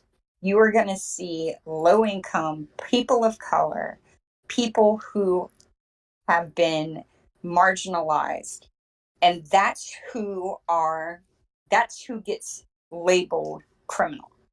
And once you're labeled a criminal, it affects where you live, what you can do for employment, your credit. It affects so many things. So how does one act that not everyone is equally prosecutable for? Because let's all be honest, we have all broken the law. All of us, every single one of them. I just dropped the link in for the Voir Dire podcast. All right, thank you. It's good, isn't it, Jax? It is good. Yeah, it really is, because these people, these are people who have spent years. First off, many of these people have, PhDs, so they have studied their field for years, and then they have worked in it for years. So they just have a wealth of experience and wisdom to draw from. So, and their arguments they're not trying to win a case. They're not trying to win money. They're not trying to win votes. No, it's a really reasonable conversation, really. Yes, it is. And there's one, so the criminal podcast is great. And then there's one called The Criminal and Justice System. And it's an interview with a woman with the first name of Alex and her last name starts with a K. And that episode, that's the first episode I ever listened to. And it was really eye-opening on just how screwed up the American government is and how we will never be able to make it get applied equally to all citizens with the foundation that it has, because it was never designed to treat everyone as equal. Because women, people of color, disabled people, children, criminals, none of those people were considered people. So when all these laws and all these constitutions were being written, they were being written for the rights of white men. Right? And that it's not because these people had malice against everyone else. It's because at that time, all of us, everyone who isn't a wealthy white man was not considered a person in society. Right? They were more concerned about religion. I think it was really, like you said, it was without malice. It was more not necessarily not thinking about that. They were thinking about themselves and not considering anyone else. Right. Well, it's because women weren't considered equals. You know, people of color were Indian. You know, when I say people of color, I mean Black people, immigrants from different countries, American Indians. The American Indians. Oh my God. That's a hot mess. And we still see such a disparity in how American Indians are treated. There's been a lot of documentarians who have done some work on how missing people from American Indian tribes, how they are just basically ignored, much like Black women are when they go missing. Yep. If you are a young, attractive white woman, you sell newspapers. If you're Black, if you're Indian, if you're poor, if you have a drug addiction, if you have multiple kids and you don't have a husband, nobody cares about you. They just don't. You're not interesting. And that's sad, but it's the truth, right? Yep. And how did we become a society where that's the way it is? I can tell you why. I can tell you how we became that society. Greed. Yeah, I think so. I really think so. Think about what is her name? Shania. What's that case? The woman whose husband killed her. She was pregnant and her 2 daughters and stuffed the daughters in the oil well. Shania. Oh, it was Chris Watts. Yeah, Shania Watts. Think about that case. Think about the Gabby Petito case. Oh, absolutely. That caught fire. That caught a blazing fire. Yeah, both beautiful, young, attractive white women. And social media could not get enough. Social media solved the Gabby Petito case. The cops can pat themselves on the backs all they want. Reality is social media solved that case. And we all know that. They just came in and did the paperwork. And it's not fair. See, I'll give you an example. So Harmony, the little girl from New Hampshire that went missing, we talked about her once. Harmony Montgomery. Her body still hasn't been found. Her mom's a drug addict. Her dad's a piece of crap. That case, it's nothing news. Nothing news. It won't get traction. Her mom actually messaged me privately on Instagram and said, "Thank you for talking about my daughter's case." That woman for months wrote the police department, the sheriff's department, DCF, the mayor's office, everyone, emailed them, trying to get them. And they all ignored her. They all ignored her. Somebody gave her the wisdom to CC someone and send another email, and they finally acted like they cared. That baby was missing for over, I want to say 2 years. It was 2 years. Yeah. The stepmom got food stamps for her for over a year. DCF was involved in that case. Their excuse was, we don't really pay attention, or we don't really do hands-on checks when children are placed in with family placements. That was their explanation for not knowing that child was missing for Yeah, 2 it's just years. an excuse to stay away from the liability of what they've done. Yeah. And because the mom has struggled with drugs, the case is not interesting. But the reality is, you know, we've all smoked weed. You know, I mean, I don't need for anyone to confirm or deny it. We've all done drugs when they were illegal. We've all drank and drove. We've all, you know, done other things. We've all broken the speed limit. We've all done things that by the American government are against the law. We got away with it, so we didn't get labeled criminals. So why are we treated differently than people who were caught? Probably because they were living in low areas where police presence is higher, or because when they were caught, they didn't know to ask for an attorney or they couldn't afford an attorney. It's just sad. It really is. Well, let me talk briefly about a case that we're very familiar with, and just to put this kind of in perspective. And this is an argument that I had on Reddit over the last probably 4 or 5 days, I guess. I'd have to go back and look, but it's roughly that. Anyway, there was a conversation. There was a post on Reddit, and I think it was actually "Why Ken Kratz is Important" was the title of the topic. And I don't know, I made a couple of comments disparaging, you know, Kratz, and that the fact that he was, I don't want to say this wrong, and I probably will.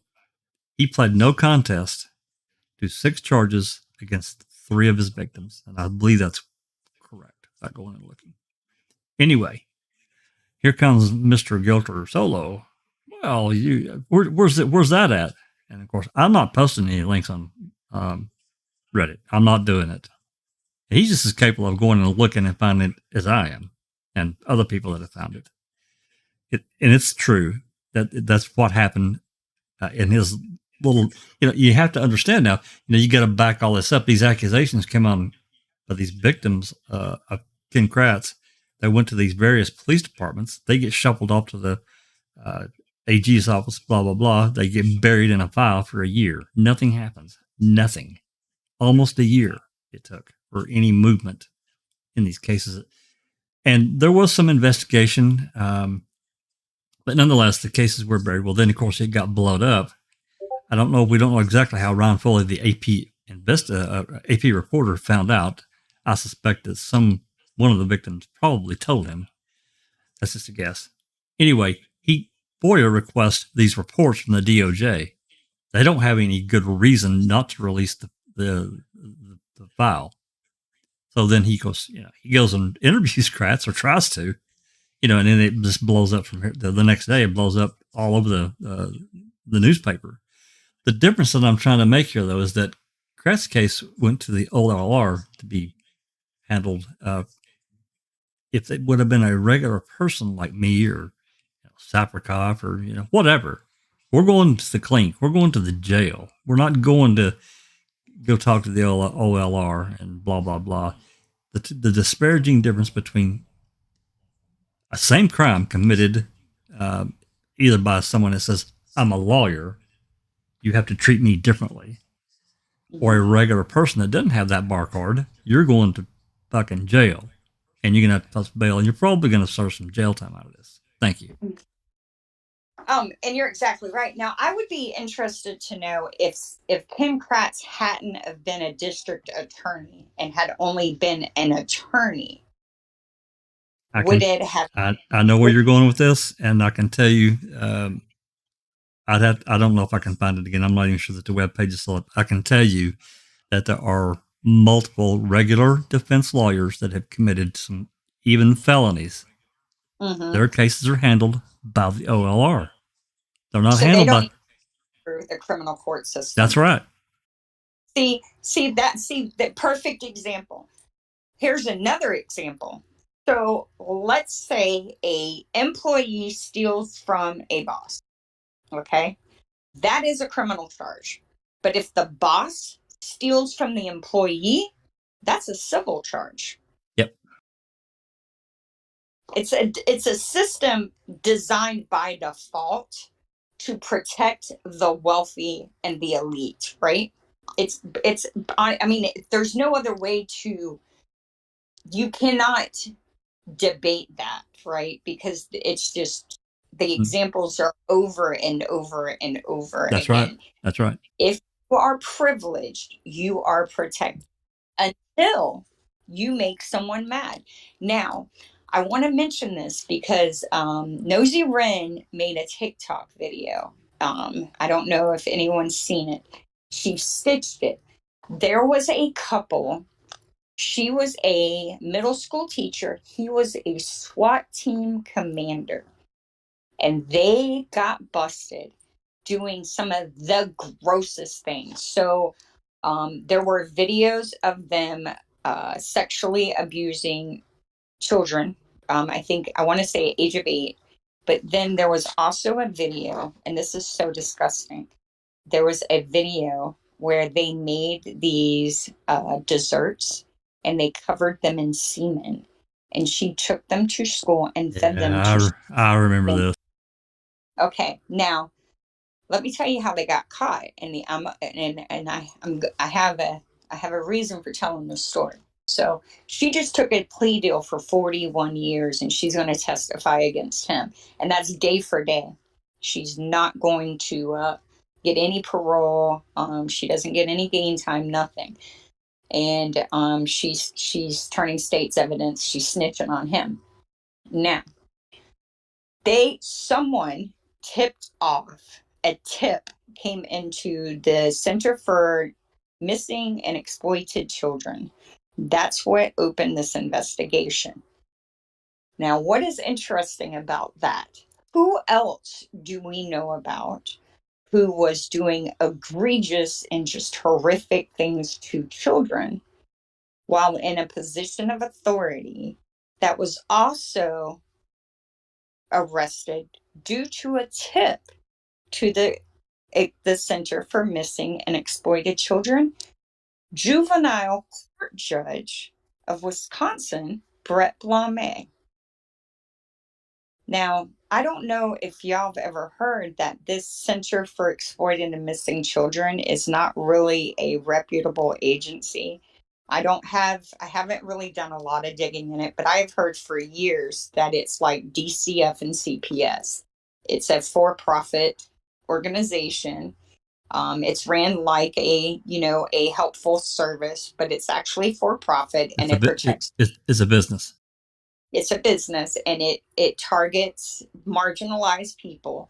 So whenever I see a case where they're involved and it's someone who's not a person of color or a drug addict or an idiot, I always think about who did these people make mad that they ratted them out. And then I also find it interesting because I don't believe this couple came up with their ideas on their own. They saw this somewhere, and they were replicating it, right? And it's interesting to see that she's turning state's evidence against him, but I bet you neither one of them will speak about the network of others that they are involved with where this goes on. Right? Does that make any sense? Yeah, I mean, a lot of times these people, they're out of fear, they won't name, the people that this stuff gets passed around to. They won't do it. Yep. And so Double D in chat's asking, is that about the couple in Hawaii? I don't know if it was Hawaii. That don't sound right. I think yeah. I'll see if I can find something real quick. I remember the case though, and I remember Nosy Wren posting that stuff. It's terrible. It's absolutely disgusting. Read that comment. Read that comment from Bethany, Alice. It was Louisiana. Yeah. Louisiana. Here's a. Hold on, I'll drop it. No, the Bethany in chat says that's What if these disgusting pigs had an STD, possibly even an STD that is uncurable? These poor children could have been harmed even worse than this vile act. Completely agree 1,000% with you, Bethany. Terrible. Yeah. They're scarred for life. You know they are scarred for life. Yep. And see, and I think about that as well. Why? All right. So that's a good point. So DCF and CPS, whenever they're doing child removals that are unlawful, they will seal the case files where you can't obtain them, right? Why wouldn't they seal these case files and keep this case on the down low to protect these children? Well, their names probably are protected, but the actual act itself is not. So everyone knows whose kids went to that classroom. You know what I'm saying? It's a small town. Yeah. Why would you do that? Why wouldn't you want to? Why wouldn't someone involved in this investigation be thinking about the damage this is going to do to the children? A judge should have definitely put the clamp on that. Exactly. So this tells me that none of this was for the children. There's something bigger at play here. Because if this was for justice for these children who had been abused and defiled by these disgusting people, then you would have their justice foremost in your hand, right? That would be your focus at all times. Yeah, they're not thinking of that.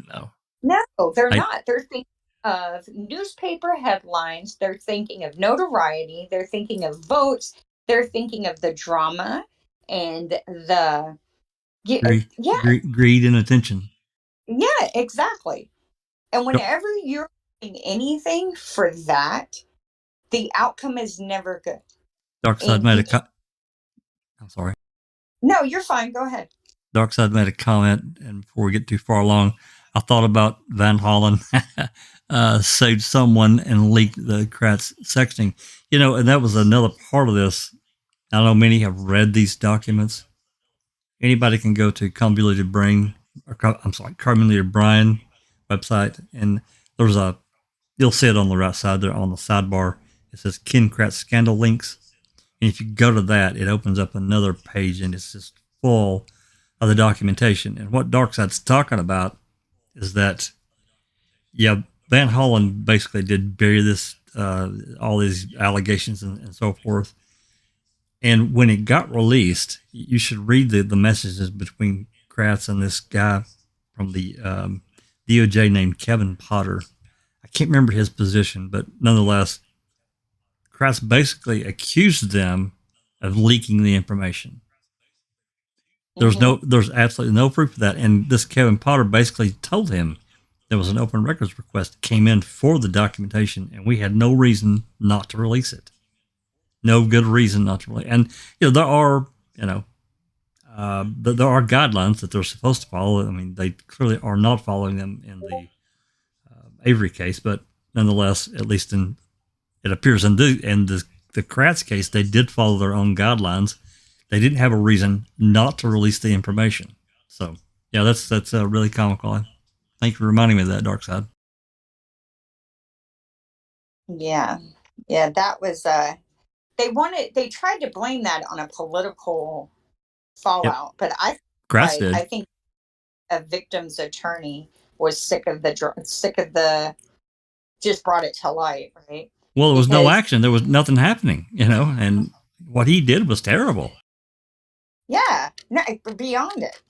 He had no business being a DA, much less the victim's crime rights board person, right? That's right.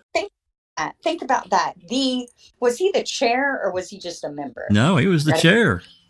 Okay, so here is the guy in charge of the victim's crime right board sexually assaulting, abusing, and harassing victims that have already been victimized, some of them pretty badly. So how is that not how is that not a crime? that this man has the morals of Satan himself. Morally and ethically bankrupt. Yeah, how could anyone think that any case he ever touched? That's why they blamed it on the drugs. He tried to, right? but I don't believe him. Drugs, but yet let a criminal defendant say it wasn't my fault, it was the drugs, and the judge is going to say I don't give a crap and give him more time. Yep. I don't know if people got it, but there was a recent ruling in Florida that if a defendant does not admit guilt, they can be given additional time. Now think about that. If you're innocent and you're found guilty, that's almost saying you might as well just go ahead and say you did it anyway, or I'm going to give you more time. Well, see, sorry, Christina, that's the situation with Luke Mitchell.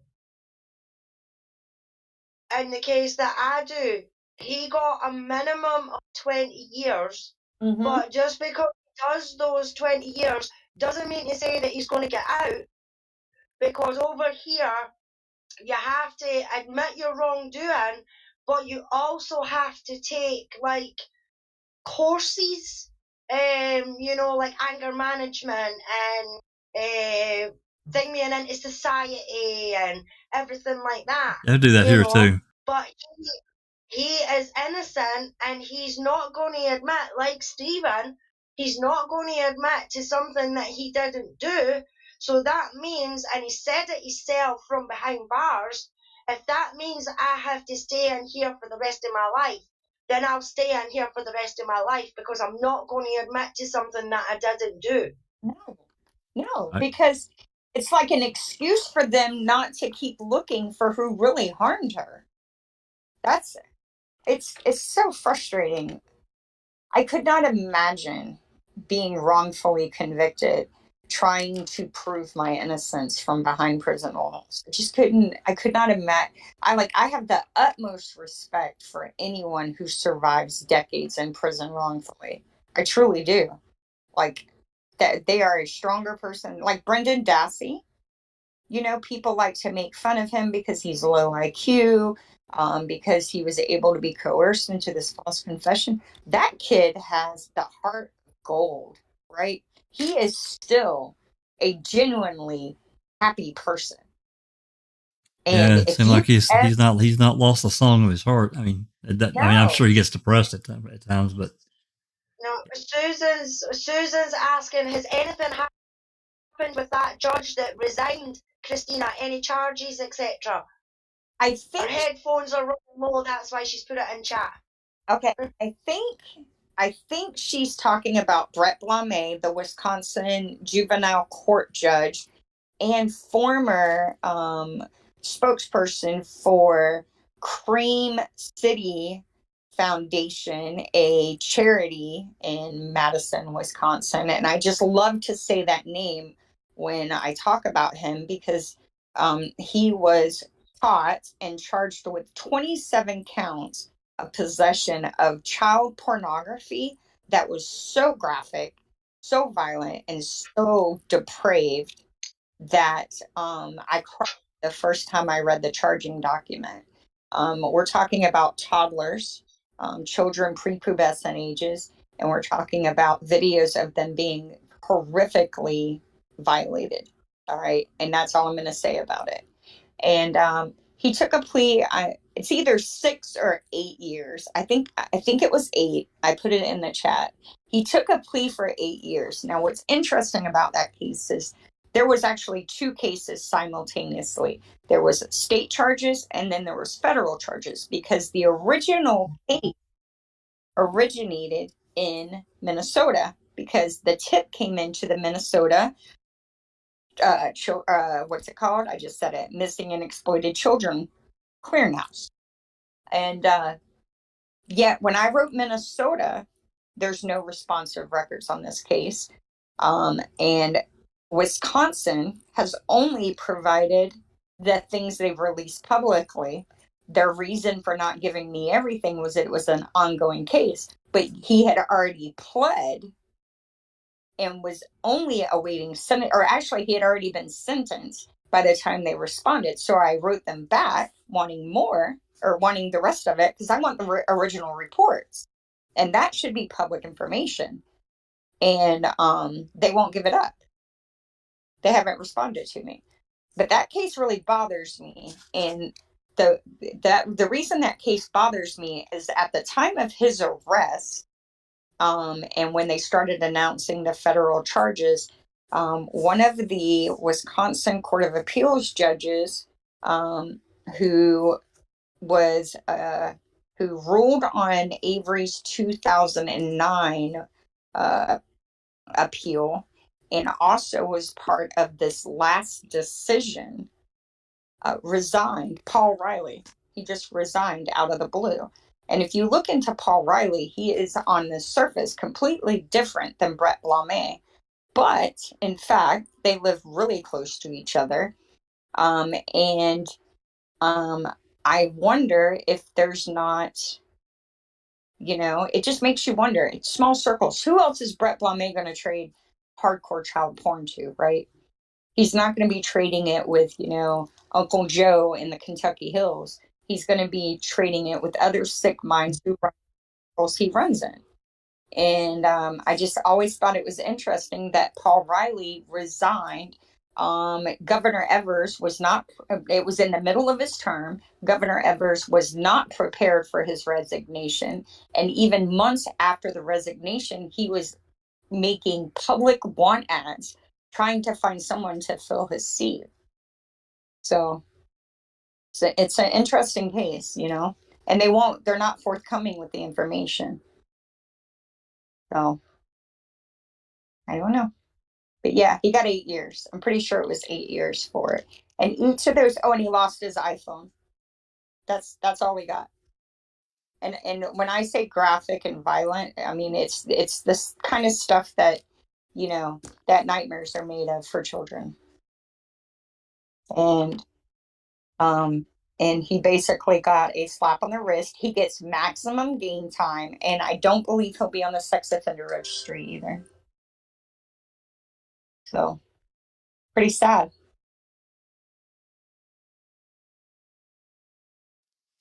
Did you want to put up anything else on Kocourek? No. Let's move on to Dennis Vogel. So really what we're going to talk about with Dennis Vogel is his wife. Okay. And there's a reason for it. And so there is, so Manitowoc County is a manufacturing town, right? That's the heart of their business is manufacturing, and one of the major providers of manufacturing in Manitowoc County, and was established in I think it was in the 1898 was the Miro Corporation. And for any of us who've done 1908, okay, thanks. For those of us who've done a lot of digging in this case, the Miro Corporation or Miro Factory or Miro, we hear that throughout this case. I think it's even in the 85 case. People worked there who were involved. Now, why does that matter? Well, Dennis Vogel's wife is a woman by the name of Laura Vitz. And Laura Vitz's parents' name are Louis, and I just saw his mama's name or her mama's name, and it's escaped me at the moment. But his mom and dad, or his in-laws are Mr. and Mrs. Louis Vitz. Now, Mr. and Mrs. Louis Vitz are direct descendants and premium shareholders of this Miro Foundry company, a company that up until the turn, probably about 2005, 2006, well, maybe 2010, they were a booming industry. And the Vitz family is like the Vogel family, I think even more than the Vogel family, was very much a founding family in Manitowoc County. This is, if you read the little bio about the Miro Corporation, there's like a little story of how he came over from Prussia, which Prussia in the late 1800s was under like Tsar Nicoles rule. That's the kind of family this was the kind of lifestyle that they led in Prussia. They immigrated to America, and it was Henry Vitz and, once again, Joseph Koenig. So we have that Koenig name again. And we don't really think about Dennis Vogel too much because he wasn't living there anymore, right? But anytime, I think this is relevant for several reasons. One of them being that the Miro Corporation, I think, had employed and was the employee of several of the Stephen Avery jurors. The Miro Corporation was a big provider of a lot of good things in the community financially. They started a lot of these after school clubs and stuff like that for children. Mrs. Louis Vitz started the Candy Striper program at the hospital. And so when you think about that, you think about the age of the jurors in Stephen's Teresa Halbach trial. And you think about, and if you read the voir dire, you see that these are people who, most of them were born and raised in that area. So they know what all the Vitz family, and everybody knows that Laura and Dennis are married. And they know what the Vitz family has done. And they know that, if Stephen Avery was to win that lawsuit, and if Dennis Vogel would have been held personally responsible, that would have affected his wife's money as well, right? Because they're married. And also it would tarnish the reputation of them. So it's just interesting to see how none of this was ever discussed by anyone at the time of trial. Like Buting and Strain didn't make the connection that, for instance, one of the jurors that was chosen worked for the library system, and the Manitowoc Calumet library system was a joint system.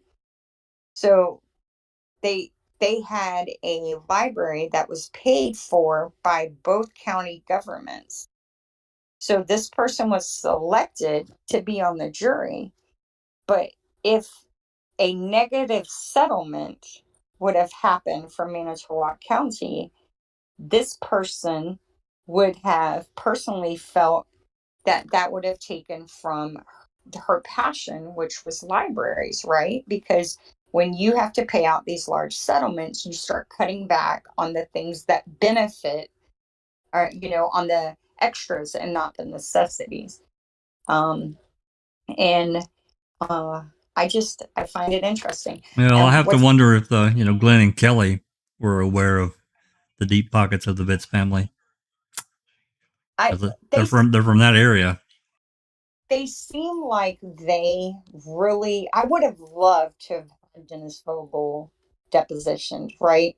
I think we all would have. Well, both. Yeah. Yeah, because Kocourek would have been interesting too, because I really think they had both men's numbers.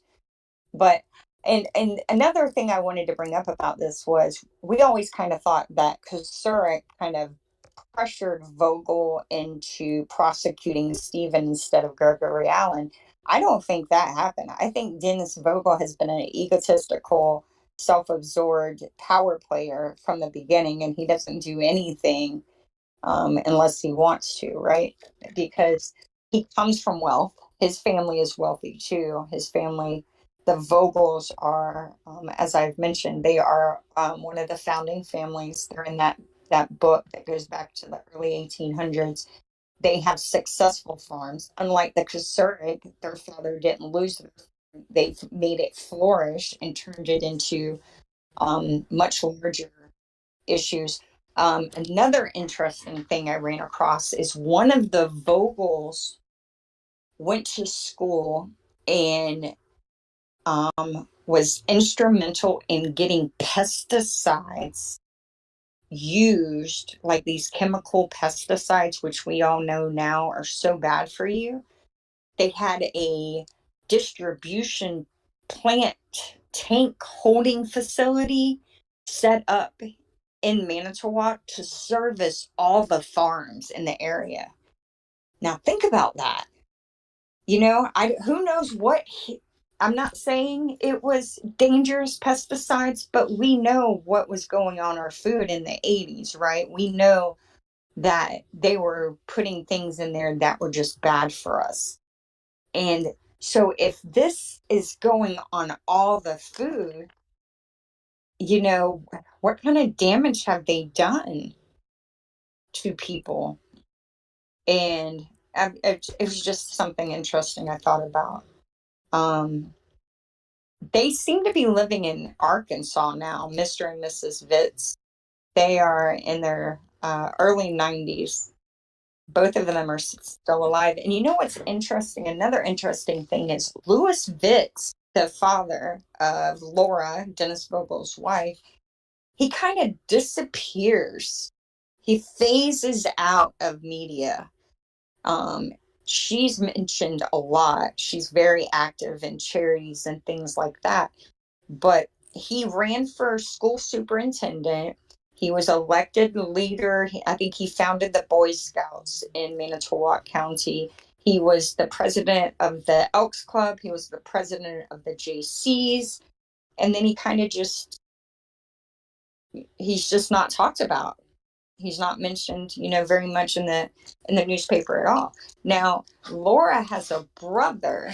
I think his name is Vernon. Let me double check. Named Vernon Vitz, who is very close in age to Stephen Avery.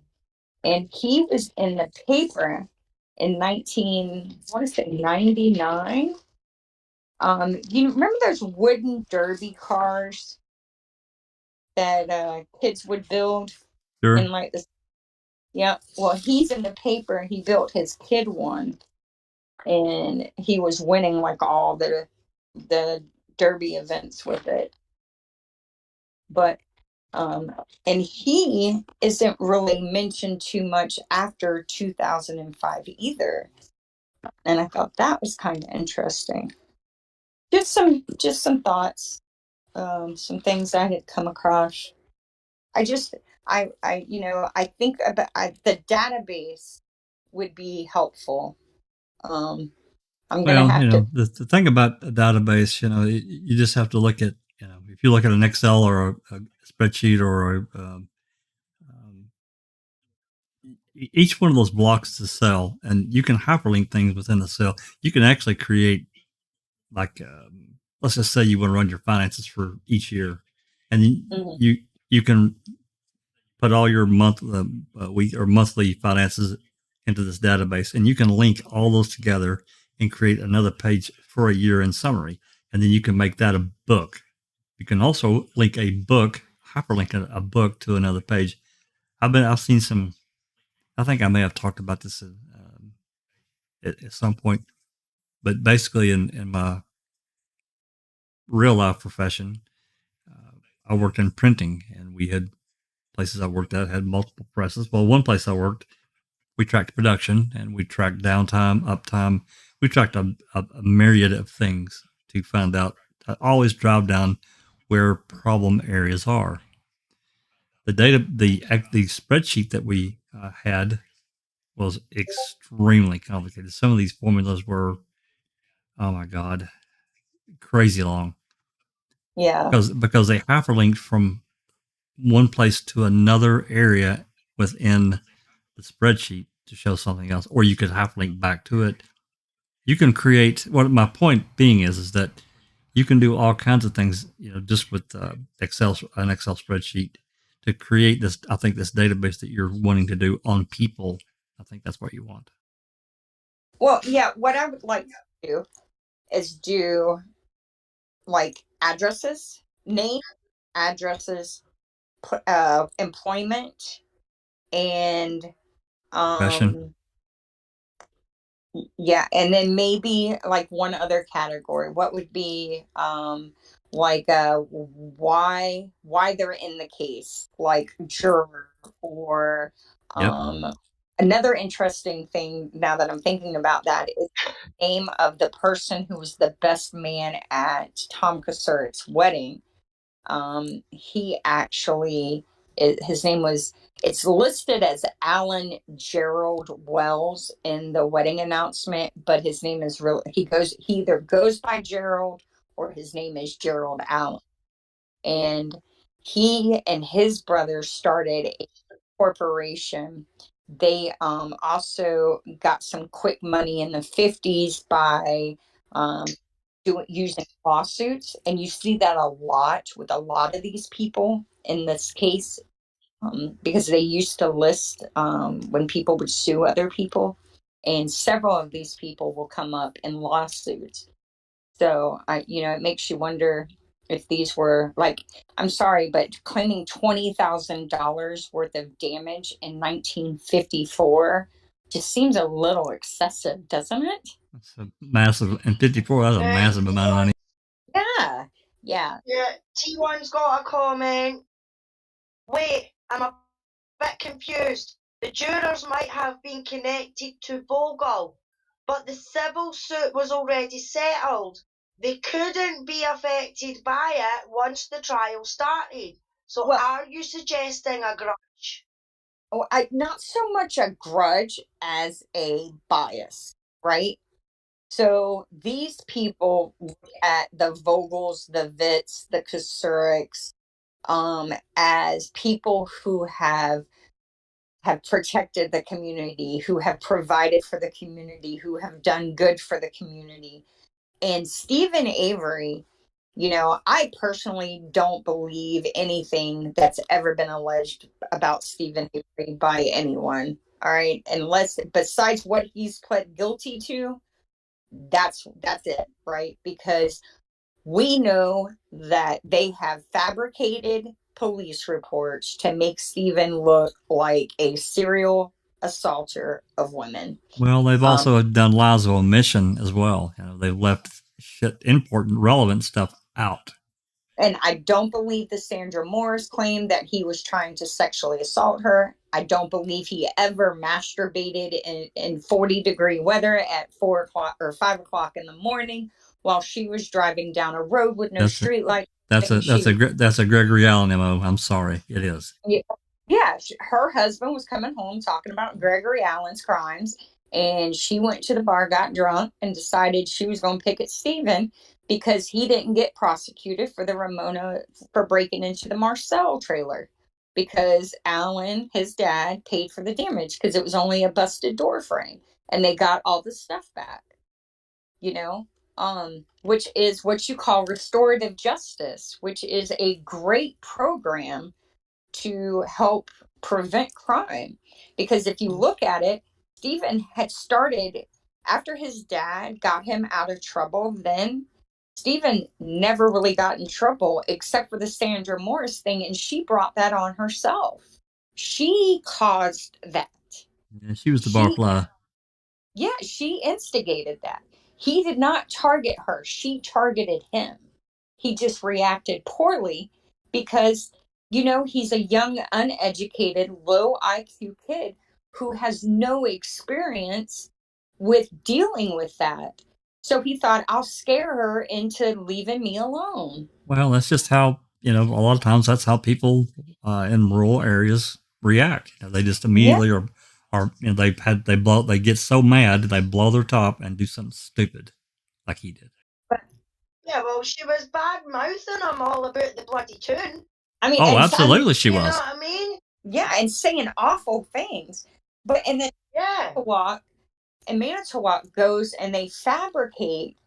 Judy Dvorak creates a fictional narrative of Ramona Marcel having a conversation with her mother. That was terrible. Her mother-in-law claiming to have seen Stephen Avery up in Cribbets in a brown van when a 12-year-old was assaulted. That never happened. That conversation never happened. No one ever saw Stephen in Cribbets. He wasn't in Cribbets. They created a police report. And for years, that went around on Reddit as evidence of Stephen being a person who was, who wanted to assault. Until we got the depositions, and she's like, what the hell are you talking about? And so, and I look at the Marie Avery claims in the same lens, because according to police reports now, no audio tape, according to police reports, Candy claims to have evidence. All right. Now we've seen, never mind, I'm not going to say that. Yet she never produced pictures. She never produced the diary. She never produced, what was the other thing she was supposed to produce? There was 3 things she claimed to have to prove that Stephen and Marie were having an inappropriate relationship. And none of those 3 things ever were brought forth. Right. But she quickly produced all this stuff on Earl when she got pissed off at him. Came with it to the station. So my opinion, she probably came with, never mind. Anyway, T1's got a comment. He says, in my opinion, everyone was connected in some fashion to one another. Very small pond to pull a jury from. So finding those connections probably would have been there for anyone who sat on that jury. Just my opinion. And I think that, and he's got a great point, but I think that Buting and String really missed a big thing here, because I think that if they had been able to explain to Stephen Avery that the likelihood of getting a jury that was going to logically and really look at the case by taking a jury from Manitowoc County was never going to happen because of these connections, right? That jury should have been brought in from Milwaukee or some Green Bay, just anywhere from that, but there. Florida. Yeah, but maybe they did try and tell Stephen that, and Stephen said, no, you know what I mean, I've got nothing to prove, I've got nothing to hide, you know what I mean, people will see the truth, because it does happen, you know what I mean. So I'm just looking at it for that side. Maybe Dean and Jerry did say to him, look, it's not a good idea to have it here. But Stephen was adamant and under the impression, look, I've not done nothing, so why should I bloody move somewhere else? You know what I mean? I know, but when you read the voir dire, they don't go in depth in their questioning, right? They could have made a connection to Vogel. There were several jurors who worked for Miro, right? And Miro is owned by his wife's family. Do you see what I'm saying? Does that make sense? Yeah. Those jurors should never have been considered. The woman worked for the Calumet and Manitowoc County government should not have been on the jury, in my opinion. She should have been excused for cause. They didn't even try and get her excused. Now, Disco Pervert in chat says, Judy, not my verbiage, also says Stephen Avery tied up his children, but yet she never did anything about it or report it to anyone. What deputy is she? Yeah, I don't believe that happened either. Because No. because what's funny is Sandra Morris is actually questioned about that in her deposition, and she was emphatic that she never saw that. That's right. Yep. So, and Ramona Marcel as well, if I recall correctly. Yeah, you can't believe too much of what Dvorak says because she's a big damn liar. Yeah, for sure. And she's another one. When you look at her, if you go on newspapers and do Judy Dvorak, she was someone who was trying to become she was trying to get into that elite society, right? She ran like I think it's called the Wisconsin Homemaker Society. She was always getting recognized for having a beautiful garden in the garden club. You could just see that she wanted to be among the elite. She wanted her name in the paper. So when Kocourek called her at home and said, "Hey, we're going to frame Stephen for this assault," she was all for it because she knew she would get an in with him.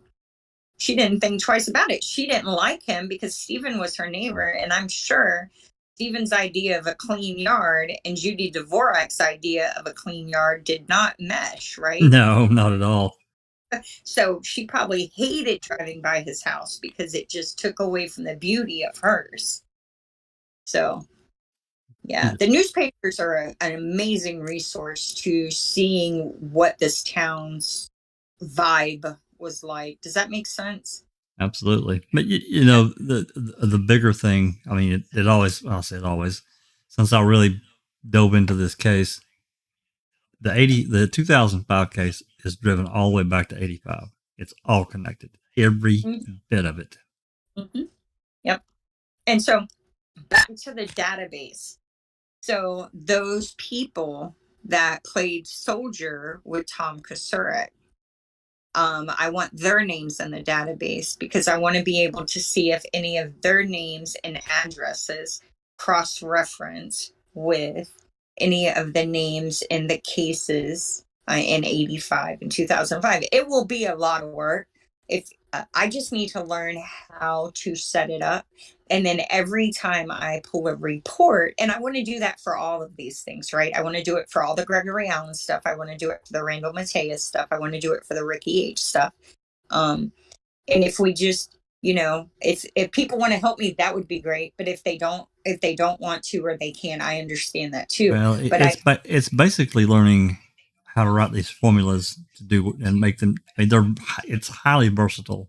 So learning there's certain things you have to learn how to do to manipulate the spreadsheet, and you can get, like I said, you can get really complicated with it, or you can have something that's really not that complicated, but it does what you want. T1 made another comment there. Alice, you want to read that out? That's an interesting comment too.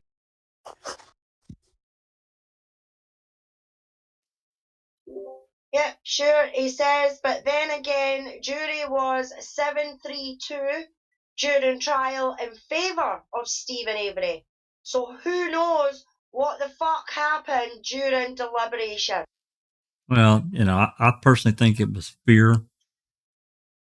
I think there was a pressure cooker inside that jury pool that said, "Hey, look, if we acquit him, people are you're gonna have to think about the future and how that's going to affect you and your family, because people are going to be upset if you." Well, it's not just it's not. But I think in my opinion, it was. I think in my opinion, it was more so whatever cops or that it was allowed to go into the room and give them pizzas or whatever. That was Brennan's trial. That was Brennan's trial. What was that? Brendan's trial, but we don't know that the same thing didn't happen in this one either, Jack. Well, the only thing that we know for sure was that Kocourek went and had drinks with him. We do know that, but beyond that, no, we don't know. So, well, even that, what the hell is he doing going and having a drink with the jury? So highly inappropriate. Yeah. So for me, there's several things, right? So, one, is that an honest assessment of the first vote? I don't know. We don't know. We only know what they tell us, right? 2, not only were these jurors having to worry about how police officers would then treat them if they let Stephen off, we now know that the Vogel-Vitz connection to some of these people employment-wise, and then if he had been found not guilty, would he have then filed another civil suit, right? Because this was intentional. If they found him not guilty, then he could have filed a civil suit, which would have opened up what? Another round of depositions. And they would have been under oath having to ask questions about why they intentionally lied about all this evidence. Think about all the evidence we have that wasn't presented at trial that shows that Teresa Halbach crime, the crime against her, was nothing like what was presented at trial. And they all knew that. So this would have potentially opened up another civil suit, and 36 million would not have been what he would have been going for. It would be much higher than that. And this is at the time when the economy was on the downward spiral. 2008 was when everybody kind of cashed out of the stock market again. So he was found guilty in 07. So everybody was starting to feel the money pressures, right? So, I think it was a combination of everything. Even Stephen couldn't have sued them for taking him to, or taking him to trial on the murder of Teresa. There, you can't sue for that. Otherwise, every criminal that ever got found not guilty would be suing law enforcement for it. He would have had no leg to stand on. I disagree. I disagree, and I'll tell you why. Because he's not like every other criminal. We all know that this investigation was because of the original lawsuit, right? So if you set a guy up because you don't want to pay him what you owe him because you wrongfully convicted him in 85 intentionally, all you got to do is just set him up again. And if he gets found not guilty, oh well. There's several things. There's several things going on here. The 732 thing. Let's remember, when it was all came out in the wash, he was found not guilty of mutilating a corpse, and I don't really understand how they arrived at that decision because she was clearly cut up and burned. Well, they didn't evident dismemberment, though. Remember, according to Ken Pratt, she was burned whole in a raging bonfire. The dismemberment never was discussed. They completely minimized that. They still minimize that in the Reddit chats. They try to. Yeah. So the dismemberment. Sorry, Christina. JD in chat says, I've always said a database is the way to go. Sort on date and time to see how the story reads. E.g., Brendan says burnt body and yard on the 9th. 10th, Stephen Avery questioned, no mention before. Yeah, you're right. We definitely got to have date and time. So maybe what I need to do first is figure out what I want to accomplish with the database. You have to. Yeah, that's got to be your first. You got to understand what your end goals are going to be in order to set it up properly. Because if you get part of the way into building something like that and you say, "Oh," I mean, there are things you can add. I mean, you can have one spreadsheet with multiple tabs across the bottom, like you have your master sheet, and then let's just say you want to have sheets on all these various people. They can be various tabs across the bottom, and you can link every one of those to your master sheet. Mm-hmm. So, I'm gonna have to bug yours now and pick his brain about figuring out what I want to accomplish with it. I just want a centralized database of the main players. And then maybe, and can't you link databases? Can you pull data from one database and add and start another Well, one? I mean, there's two separate things you're talking about. A database per se is like it's called Microsoft Access, and Okay. that is a database that holds information. But you can also have like a more Excel is like the presentable version of a of a database because you can actually see the information right in front of you. Mm-hmm. I just don't have really any real not good experience with Access because I never really had to use it. I got some training on it many years ago, but you'd have to talk to him about that. So You reports from either one, like can I query? I don't know how to say that word, but let's say I wanted to put in an address and I wanted to see how many people have that address in common. See, that's why I keep saying database. you can do that with you can certainly do that with Excel. I mean, you Okay. look at yours interactive, and it's built around the Airtable, but that's still a very similar type of thing. It is a database, but it's not like a we're talking about the same thing, but they're presented in two different ways. Does that make sense? Yeah. No, for sure. And then I'm also limited because I have an older laptop. I don't have a lot of memory. So I have to, keep that in mind when I try and. I mean, you can use Google Docs, and that's all stored online, so you don't have to worry about storage. And I just upgraded my storage. I'm now up to a terabyte. So I'm good on space for a minute. But and then I also want to have something that others can access. So that's another important thing, right? I want to be able to share this information. Oh yeah, you can share. Yeah, absolutely, they're shareable. You can make it where it can't be edited, but the link is shareable, and everybody else can look at it. Mm-hmm. And all right, so since you brought that up, could it be where certain people could edit and everyone could view? Yes. And pull reports? Yes. Okay. All right. That's what I want. That would be what would be perfect. Something like that.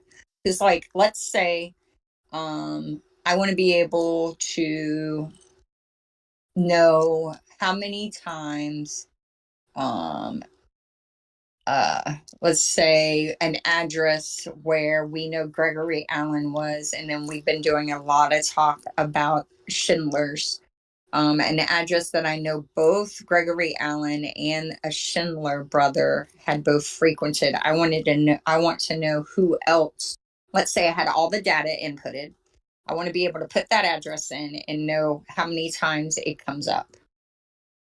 Does that make sense? Yeah, there's a find function. It's just like control F, just like a PDF. Type in the parameters you want to search for, hit enter, and it'll pull up every instance. It'll tell you as long as the data has been input into your spreadsheet or your database, it's going to pull it up for you. And as far as sharing, the other part of having it where certain people can also edit, you can do collaborations now. It makes it so people can work together for a common goal. So it's good. Yeah.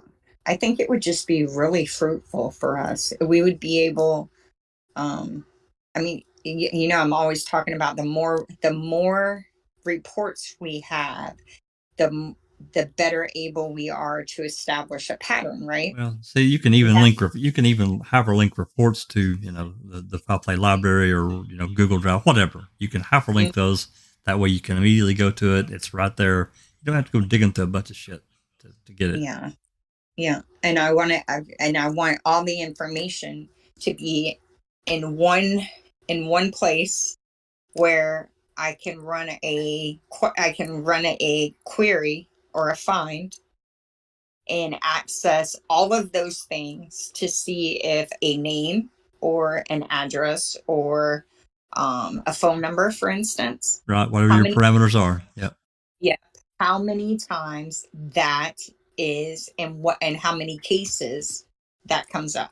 Yeah, it's a lot of work. I can tell you, it's a lot of work, and you have to, you just have to kind of, go with it on daily or however often, however long you want to take to get your project, that kind of project going, because it's a lot of tedious input, But yeah, it can be a great thing.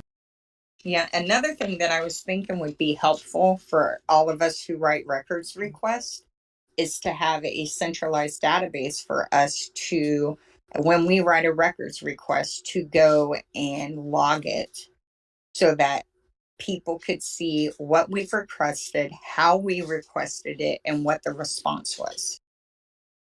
Because if that would require some redaction, but yeah, that's doable as well. Mm-hmm. Well, I mean, most of us work together anyway, so I don't think we would let that be public. It would just be for those of us, but I think that could really help us in writing our records requests, and not writing the same thing over and over. Right? We could try and tweak it. Well, yeah, I mean, the word salad that we've had to play to, coax these records out of these various people, because they cling to them so tightly. It's like they're holding diamonds and gold. Yeah. Rookie's recent request being fulfilled has really motivated me on the. Well, they just took the changing of the guard, and that's really unfortunate, and it says a lot about records custodians, right? Mm-hmm. It has to say something about it. Mm-hmm. This guy walks in the door, and 2.5 weeks later, he's found all 35 CDs that he's been trying to get since 2018. It's complete bullshit. Not just Rookie now. I personally, I know several people who have tried to get them, right? So, these CDs have been requested multiple times since I've been around writing requests for the past year. And what's interesting is Ludvina was on the Avery property too. Right? It's not like he isn't attached to this case. I'm sorry. I meant to say Cummings. Cummings is in this case as well. Yeah. On the periphery. Yeah. But he has, technically he has an interest in this case. What's also interesting is that the original request, I know by, pretty sure by Rookie, and I know at least by one other person, which I won't name, was told there are no dispatch calls. We don't have anything like that. That was the original reply, which was complete bullshit. Yeah, that's what I was told. And so hats off to Rookie. I keep saying that, but absolutely, gift that keeps on giving. You gotta respect his tenacity and not giving up. Yeah, and I was listening to a dispatch call. I messaged Jurors about this. I'll mention this, and then we probably need to go. My husband's done yelled at me. How long have we been on? 2 hours and 37 minutes. Yeah, wow, it doesn't seem like that. So on the 8th, there is a Manitowoc dispatch call, or like radio calls that it's about a 38-minute tape, right? And it's got several calls from it's probably from covering an hour's worth of time. Yeah, okay. Yep. And it's dated that all these calls occurred on the 8th. Now, what happened on the 8th? The 8th is supposedly the bone whispering event where they find the burn pit bones, they sift by evening, yada yada yada. Well, there is a call. I'm trying to find my notes. That comes in. While you're doing that, Christina, I'll just have a wee quick. Double D is asking, did you guys ever ask for the phone records from law enforcement? And T1 said, there is already a program in place for all of that information. It's called Foul Play on Discord. You're the best, T1. That's why we love you, man. Yeah. We love you, T1. To answer Double D's questions, you have to understand there are certain records that are exempt. They will not give them to us. They're not legally required to even think about giving them to us. And to my knowledge, unless there's some reason, cop, we know for a fact, cop did something illegal and is convicted. Could we ever even think about getting their phone records? So, and I think we're also hindered by the 7-year retention policy on that as well. We are now, yeah. And also the fact that they were not requested by the defense at the time of trial. So we would have to prove. It is an interesting. I've thought about this, because if these phones were paid for by the sheriff's, then they are requestable. That's in the Wisconsin responsive records thing, that they are requestable. But I don't know. Well, I mean, if we take from 11/3/2005 to 11/12/2005 between Manitowoc and Calumet, and how many times I've heard, give me a 1021, which means call my cell phone. Yeah. It has to. Yeah, go ahead. No, I was just going to say, no, I was just being the cheering section while you were talking. Yeah, it was just ridiculous how many times you hear it. And, can you give me a number? Hey, what's your 21? Or can you give me a 1021? What's your number? Blah, blah, or blah. Call me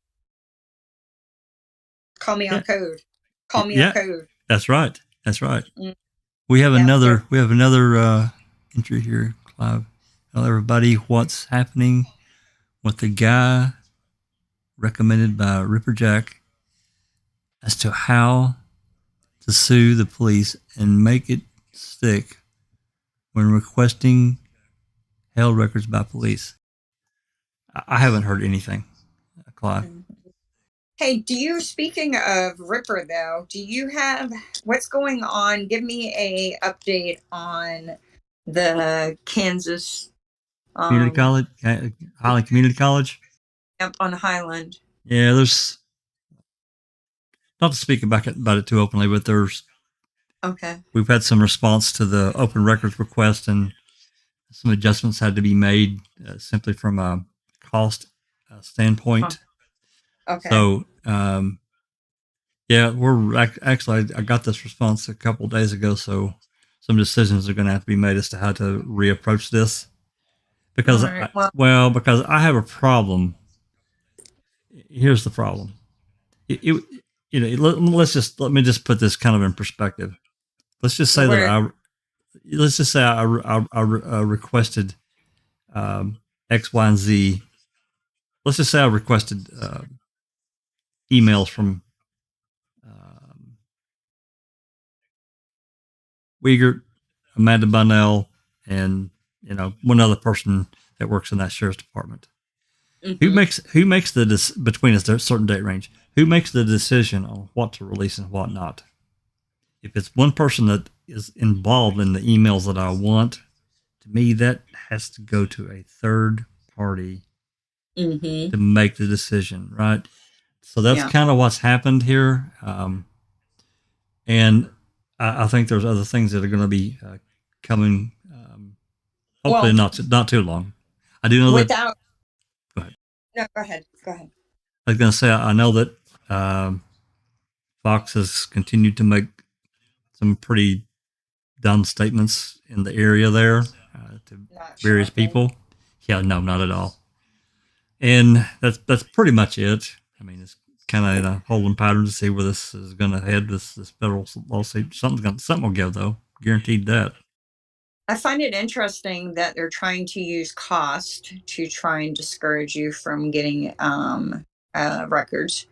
I also find it interesting that a government-funded institution is discouraging open records request, because that just says a lot about what's going to be found when we get them, right? Yeah, there's some privacy issues that come to play as well within the statute of Kansas, as far as students and so forth. I didn't specifically request student information. This is more about the administration and the Board of Trustees that I requested emails. I'll just give you a number. The date range and the people that I requested, it really wasn't that many. It really wasn't. There were, I was told there were over 8,500 emails in this range. And I haven't ran the numbers, but maybe I'll do that later today. I'll count the number of people I had versus the amount of days and emails. To me, that's a quite high number of emails if you did it per day average. And you're just wanting the emails that they're corresponding to each other, right? That's right. Yeah, there may have been one request that wasn't necessarily connected to the school, but connected to the NJCAA. So, but I'll revise the open records request. So I don't know. We got some decisions to make. That's kind of where we're at. All right. We'll talk more about that later. Yep. So back to November 8th.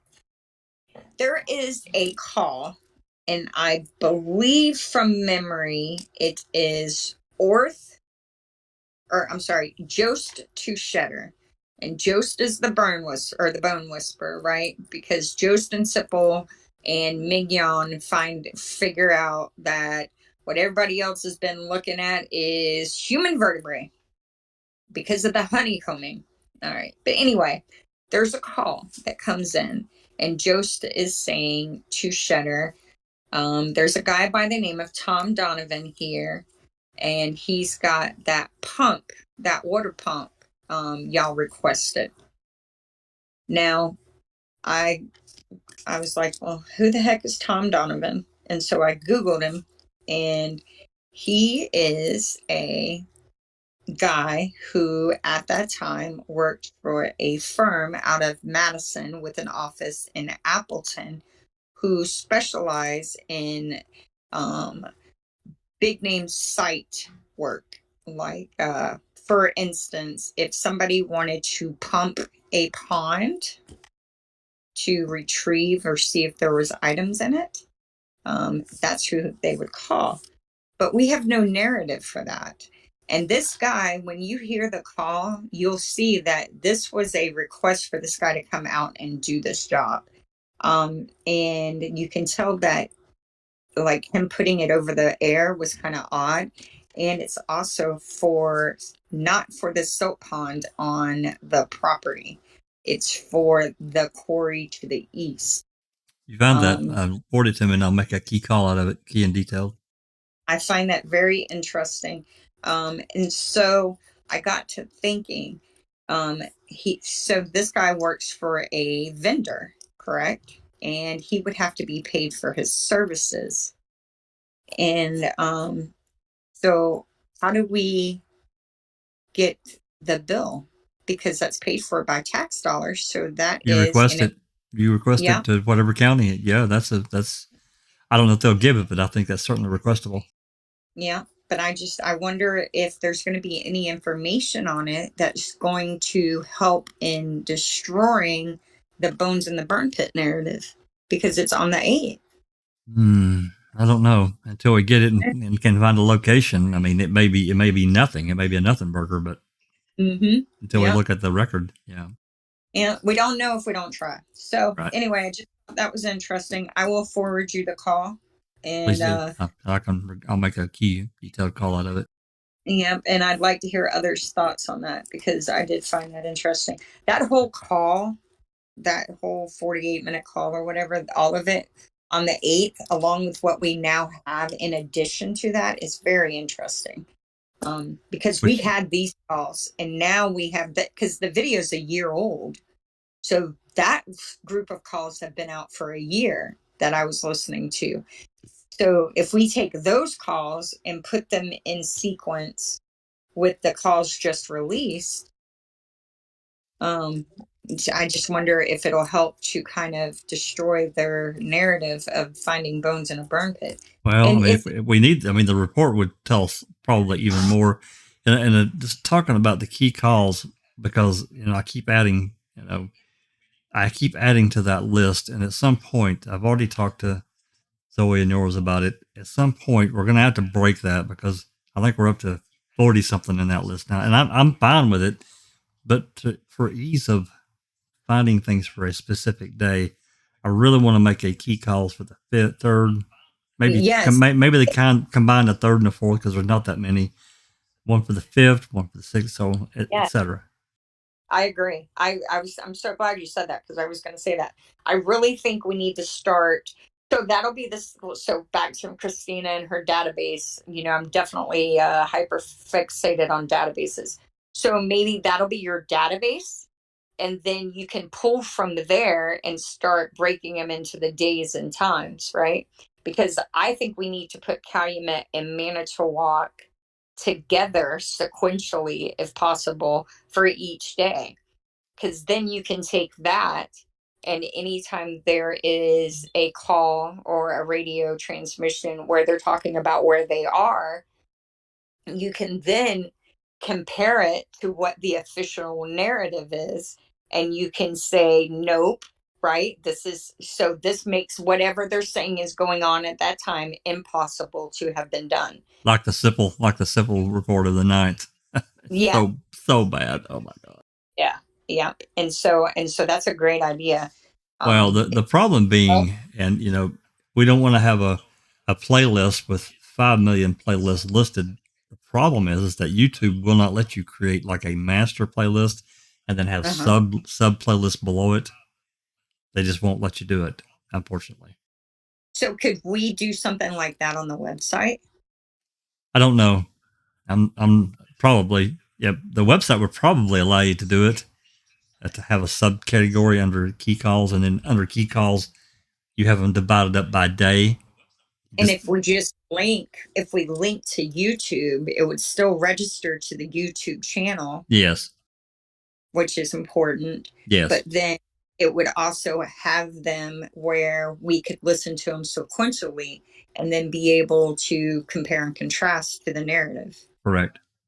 Yeah. And, you know, and that brings up one final thing I'll say about the key calls. If anybody can look through the list.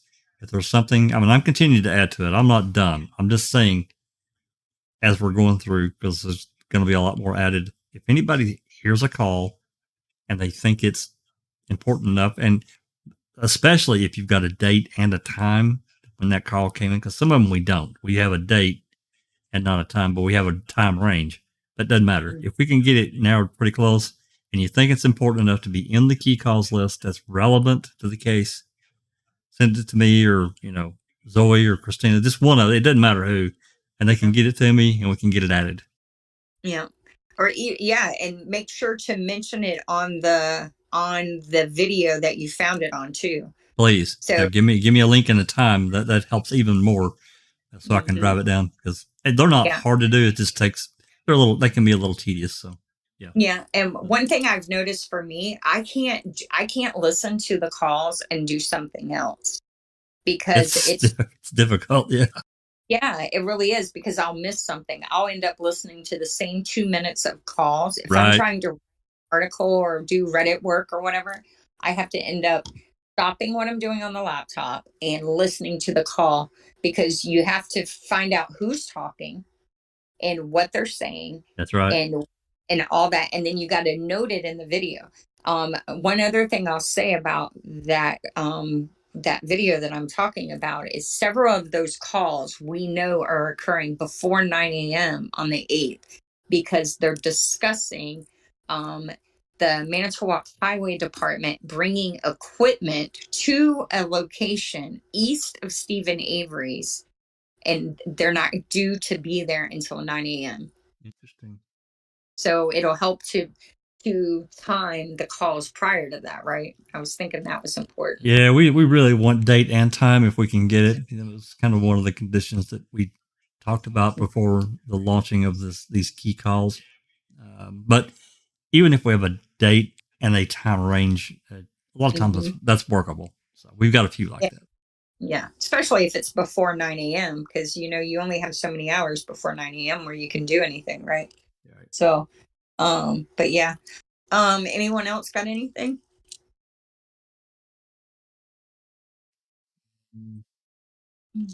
Well, I don't know. Go down the list of anybody. Alice, what you got going? Hiya. Just trying to get something done on the media for Luke's case.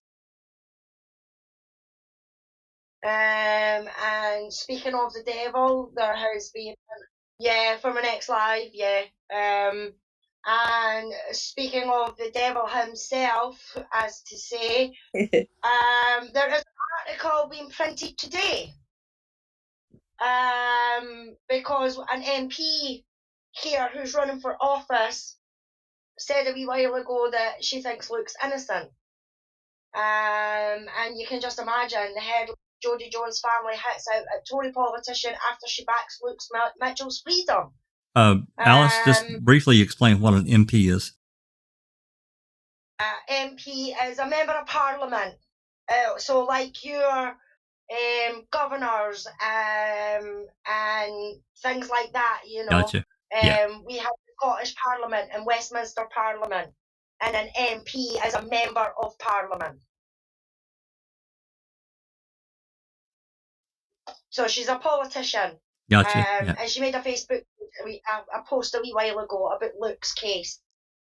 And it's just terrible what they're saying in the case. So even the politicians that think he could be innocent get pulled through the coals for thinking that he's innocent. You know, it's madness. It's really madness, and it does my head in. So I'm going to do stuff on the media for my next live.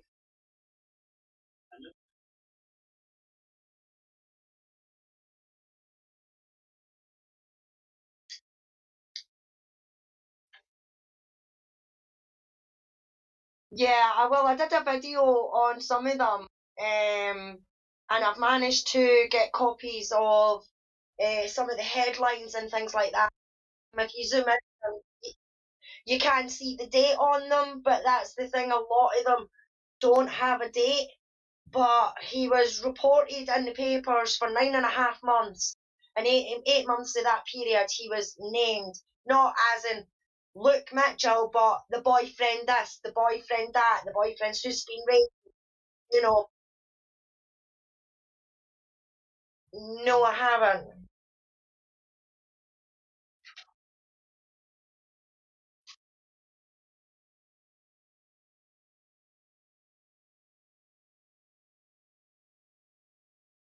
Yeah. Yeah, well here, to get into like archived papers and things like that, you've got to join their website, you know. And yeah, I'll definitely check that out. But I've got a few things in mind that I want to show, and I'm going to save these couple of articles that I've just came across because it's just ridiculous what they're saying. Apparently the family have said these things, whether you can believe it or not, whether they've actually spoke to the family is another thing, you know. So, but that's what I'm hoping to do on Monday.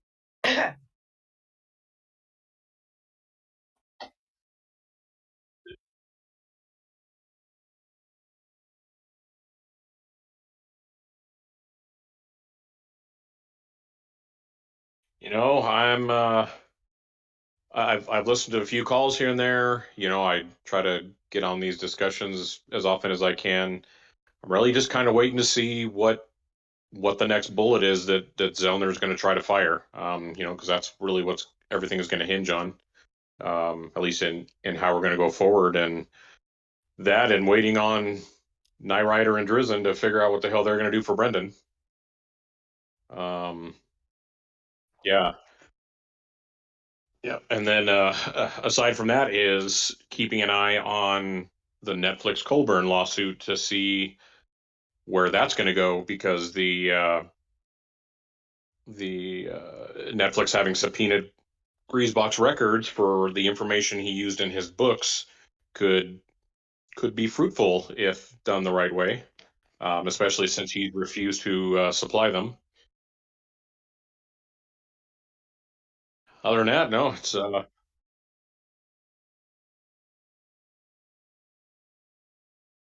well, I don't see how they couldn't, because you know, like I mentioned yesterday, he can't rely on lawyer-client privilege, because he got that information, wrote that book prior to ever being hired by Colburn, so that doesn't apply. So I don't know what leg he has to stand on in terms of holding the information back. Yeah, just feels like a waiting game. Sorry, Jack. Dark's like saying that they can't hear you again.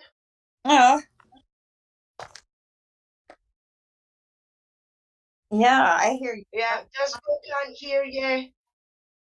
That's weird. Our William's saying the sound is cutting out. Can y'all hear me? I can hear you. Yeah. Did y'all Can you hear the rest of us?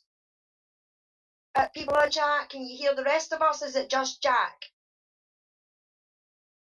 So Sapper Cop, I want to say while they figure that out, that I appreciate you coming on these discussions, and I hope that anytime that I don't agree with you, please don't take it personally. I think we there is no chance of that. Jack and I have talked before and said if there wasn't disagreement within this community, we'd be just an echo chamber, and that's what we don't want to be. So it's actually good when we have disagreements, because that could lead us down a road that may prove fruitful at the end. So who knows? Yeah, exactly. That's what I could have written a response for you that was better than that, because we're only seeking truth and effective positive change. So this doesn't happen. Right. Yep. So none of us are here for any other reason than that. And I think these podcast discussions, like everything else we all do on social media and other platforms, are important. I think back to how far we, like me personally, and us as a community, have grown. I mean, we all started this because, we were just curious about this case. We all now have other cases. We advocate for these people, and financially we get nothing for it. We're not doing this for greed. We're doing this because we want the world to be a place where human beings are treated as human beings, no matter whether they have $1 in the bank or $5 billion in the bank, right? Everyone's right. Same. Testing.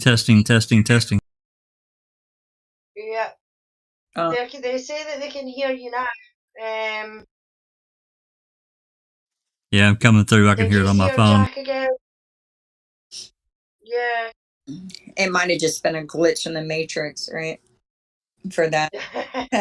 Yeah, well, I mean, I reinstalled Prism, I reinstalled Discord, and it seemed to have completely fixed the problem, because we did that test the other day and everything worked perfectly, and it's worked all the way up until now. Maybe it was just a little glitch. Now, yeah, Darkseid's saying all good now, so yeah, you must be okay now. Are you going to have an open mic this week? Yeah, probably. And I'm thinking about heading back into the next deposition that's coming up. And Awesome. yeah, if I can get a few readers, I think it would be good to get another one under the belt to further understand what was going on during the depositions. I think it's really important. Oh, fucker, you're going to do the depositions. I don't think I'll be able to make open mic on Sunday. It's Mother's Day here on Sunday. So my beautiful son and my coming to take me for dinner. Yeah. So I'm not sure if I'll make open mic. I mean, if it's a 3-hour one, I might.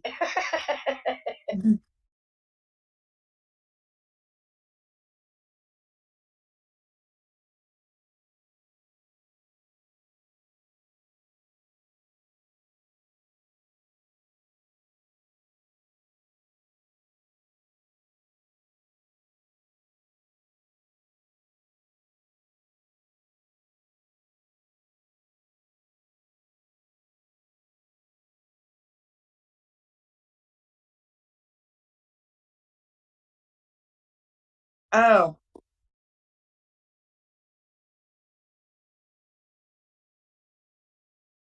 Yeah. And I found the coroner call and I linked it. Actually, I didn't find it. Someone else found it, and I linked it, and I gave. Remember, because we knew we had heard a call from the Outagamie coroner to Kleiser at some point in the past, but we just couldn't. Or was it on the 11th? Was it the 11th? But yeah, it's that that's actually a really good idea to discuss that post, because what the heck, it makes no sense for Outagamie to be running her name at 4:30 in the afternoon.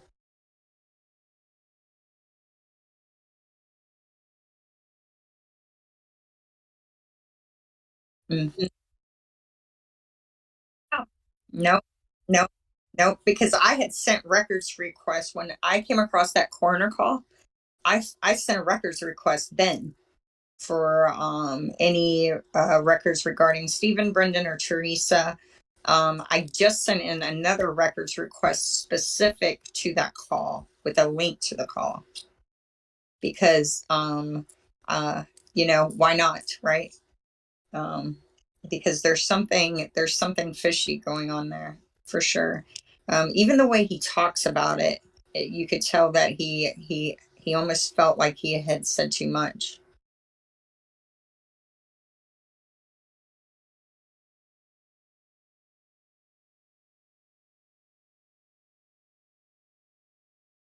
Mm-hmm. Yeah, burned body, not a cremation or something.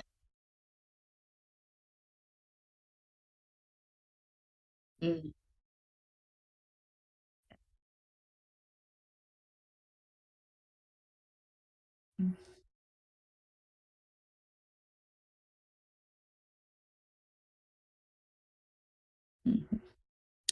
Yeah.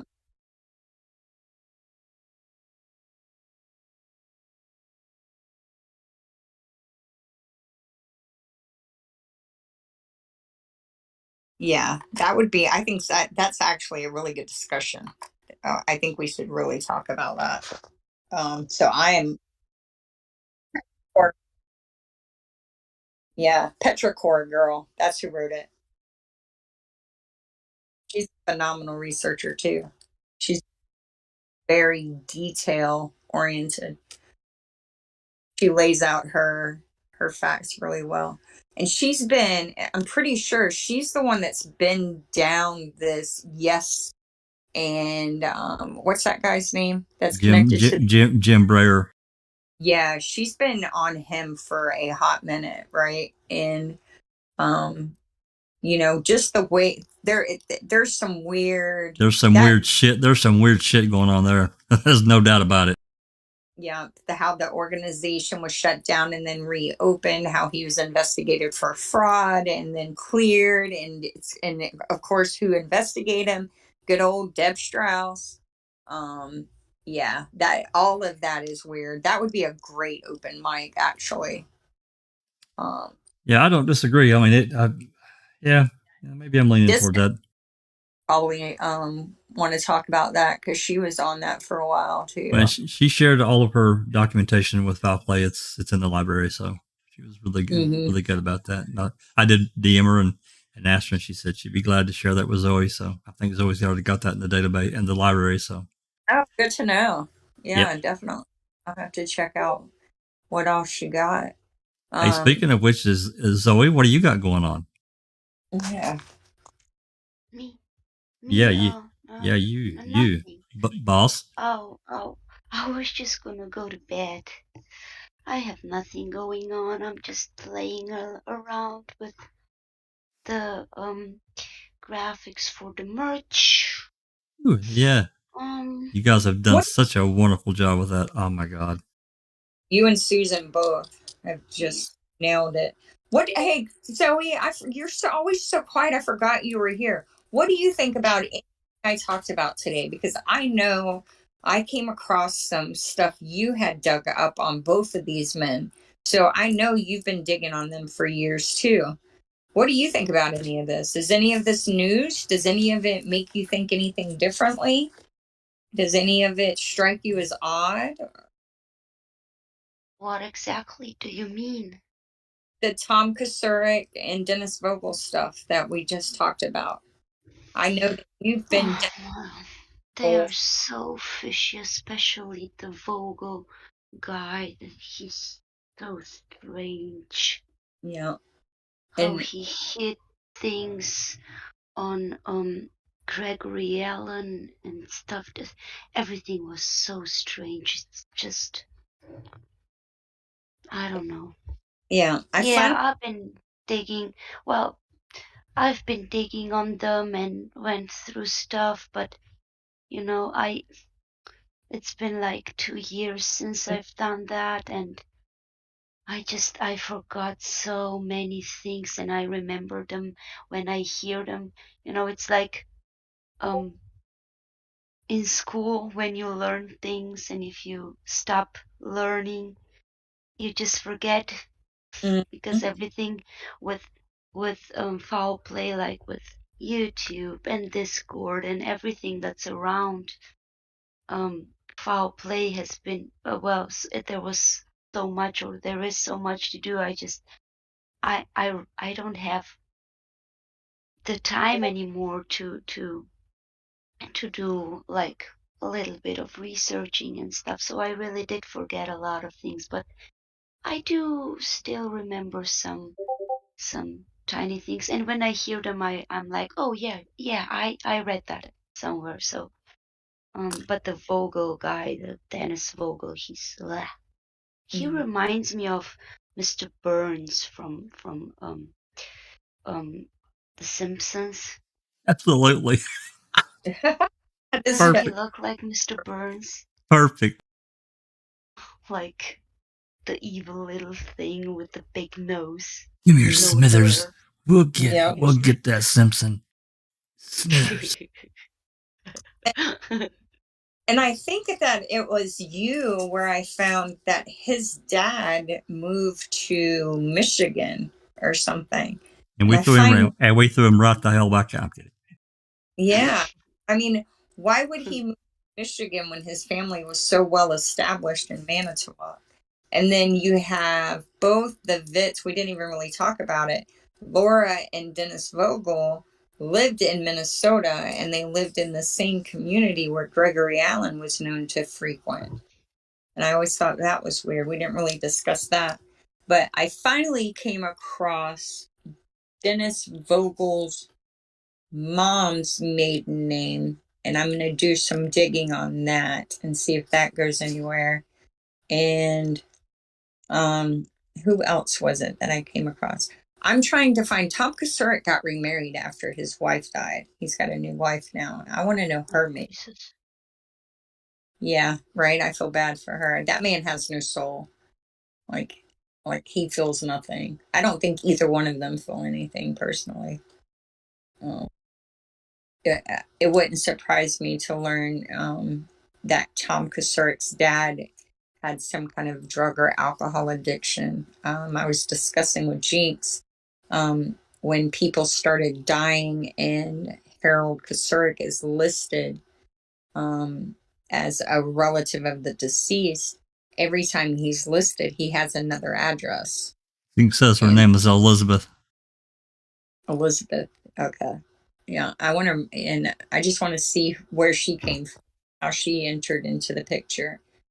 And, wanted to say hello to Dr. Silkman, Colette. So many people have joined us in the chat. Anthony Hills. We had a lot of people join us in chat today, making just various comments and following along. Thanks for coming, everyone. Really appreciate it. Dark Side, the wonderful Dark Side.